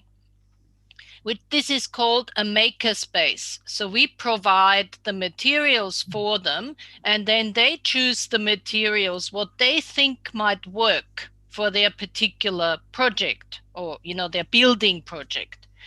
And there are certain conditions that we work out with the students, like, for example, if it is a device that should clean the ocean, then it has to work as a device that cleans the ocean. So we basically have to give them an opportunity to try it out, to basically use that device to clean, let's say, a bathtub of water where we have put in some debris that they clean up.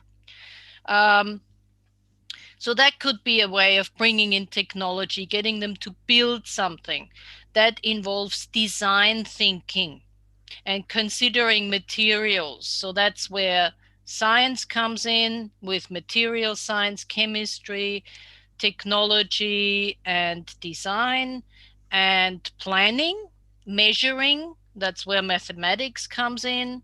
And you could use devices like mobile phones or iPads to maybe record or take photos of different stages of the development or how the device functions. So these are ways how we try to bring in technology and engineering into STEAM. Over to Ibu Neni. Thank you, Lily. Actually, I haven't got any example for the real STEAM, including technology or engineering, but I worked with primary students once while we are doing building the bridge between Java and Madura Island. So you know that we have that context in Surabaya. So we have a long bridge called Suramadu. And then in the classroom, students working with various materials. There are, like, for example, wood or other materials that they think about which material are proper for that kind of a bridge. So, and how many volume that the vehicles can cross the bridge, and so on and so forth. And the discussion leads to the also to the question about how important the bridge to link between two islands. So we also discussed from the economic perspective, social perspective, and so on and so forth. And then the cross-culture values between Maduranese and Javanese becomes raised in the discussion as well. I think that's one example that I can provide, because that's the only one that I experience in STEAM learning. Thank you. Okay, I will add something to this. Now, here's the benefit of teachers being involved in conversations, because listening to Lily and listening to Nani, I had an idea, okay? It helps me with my creative pedagogical curriculum planning to listen to other teachers talk. So what I was thinking was this: elementary school, junior school. Going back to our favorite example here of plastic pollution. You ask the children, what happens when plastic shopping bags go into the river or go into the ocean? And you get them thinking about that. They never thought about it before, maybe, maybe not. And you can say to them, if you put plastic in water, is it the same as putting sugar in tea? Now, putting sugar in tea is a very easy thing to demonstrate. So you can have a glass of water and you can pour some sugar in, some gula, and stir it up, and they watch what happens. you know, and they can see. So this is actually called predict, observe, explain in science education. So they predict, before you put the sugar in, they predict. You ask them, what's going to happen when we put the sugar in the cup of tea and we stir it up? And they predict. And usually based on their lived experience, they'll say, oh, it dissolves, it disappears. And so you do it and you show them and they can observe and they can decide whether their observation and their prediction is okay. Then you can say, is it the same for plastic? Let's take a shopping bag and let's cut it up into small pieces and put it into a glass of water. Now, what's going to happen? You ask the children, you predict what will happen. Is it the same as putting sugar in tea? And so they think about it. Why do you think that's the case? Why will it happen? So you ask them not just what, but why as well. And then you demonstrate. You put the plastic in the water and you stir it up. What happens? Does it depend on the temperature? So you put some more hot water in, make it hotter, maybe put a thermometer in and show that the temperature's gone up. Stir it up again. What happens? Now, what I should be doing right now with everybody in this webinar is asking you, what do you think is going to happen? You know, do you think it's going to be the same as the sugar in the tea? Have you ever done this? So go home and try it out and see what happens. I'm not going to tell you the answer. You find out for yourselves. So the kids can go home and try it out with their parents, you know. So you can then ask them the next day, what happened when you went home and you tried this little experiment with your parents? And they come back to class and they give their various opinions. And then eventually you can expand the horizon of their thinking to the ocean or the river. What do you think is going to happen when this plastic stuff gets into the ocean? And if it's really small and it's attractive, like it's colored, if it's colored like a little fish, what do you think the big fish might do? So, you know, these are asking provocative questions of kids. And this is something that I think you can do with young kids, very early age kids in school.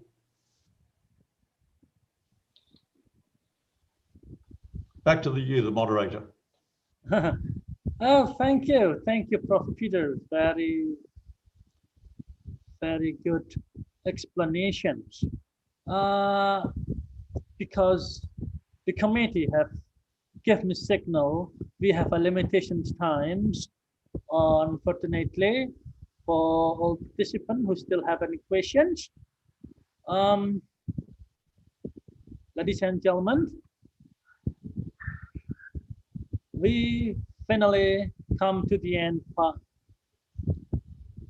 going to the end part of this international seminar. Before I close the international seminar, I would like to take a brief conclusion from what the speaker have presented.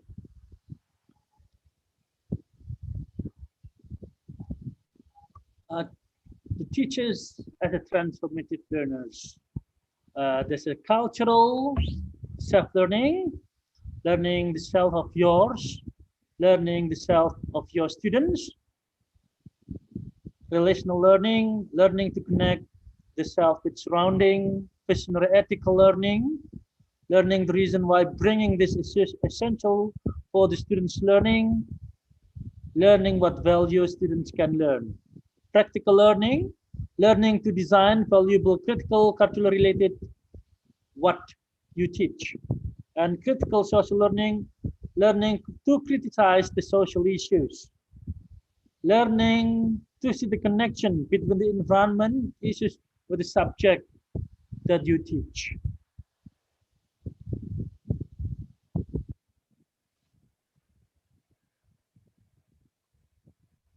I would like to say thank you so much for the informative and interesting presentation, and to the participant for very active participations. I'm so sorry because not all the questions can be answered because of limitation of time. Hopefully, the international webinar will be beneficial for everybody. Amen. Please give applause for the speakers and for you all to the sign from the Zoom by giving the applause sign from the Zoom. Thank you. Waalaikumsalam warahmatullahi wabarakatuh. And I'm back to Mbak Dea Uji as the Masters of Ceremony. Mbak Dea Uji, yes please.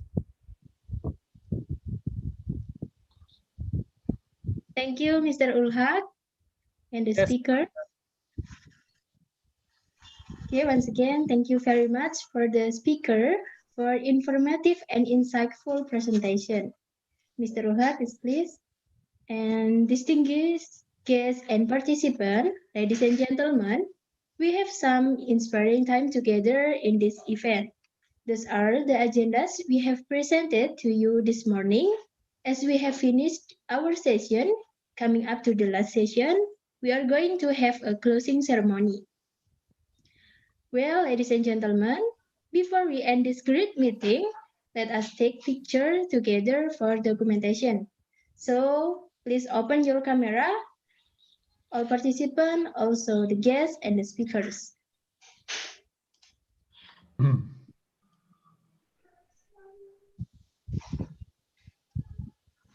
Okay, we can take the picture. 3, 2, 1, pause. Wait, just a moment, please.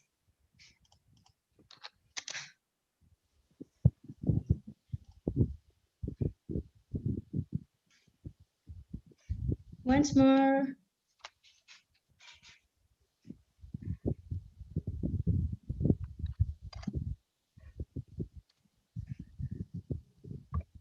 And last, please.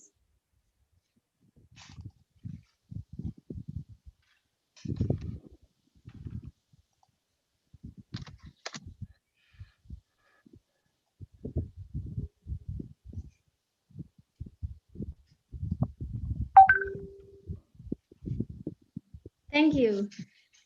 That's all. I'd like to apologize if there are many mistakes. Well, thank you very much all participants for joining us, and may all of us have a great life now and after. This is the end of this webinar. For the certificate, you can access by the link that will be shared in Telegram group. And anyway, all participants, don't forget to fill the presence attendance in the room chat. So last, I'd like to say thank you very much. Bye-bye. See you in the next chance. Thank you. Okay. Yeah. Thank you, Peter. Thank you, Lily. Congratulations on such a wonderfully organized and conducted webinar. Thank you very much indeed. Thank you for joining us, Peter, Lily, and some friends from Bhutan, Philippines, and also from other countries joining through on YouTube. So, thank you. Great. Thank you. Bye. Bye. See ya. Yeah.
Terima kasih Bu Nani, izin keluar. Oke, monggo Bunda, terima kasih. Terima kasih Bapak Ibu semuanya.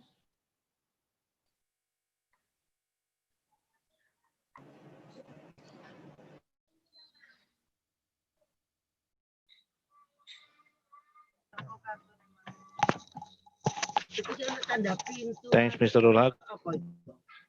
May I leave this message, Zoom message? Halo Quinto Cebola semuanya, semoga bisa sambung silaturahim semua ya. Halo Pak. Halo Quinto, kamu nggak kangen sama saya Quinto? Kamu kapan ke Surabaya Quinto?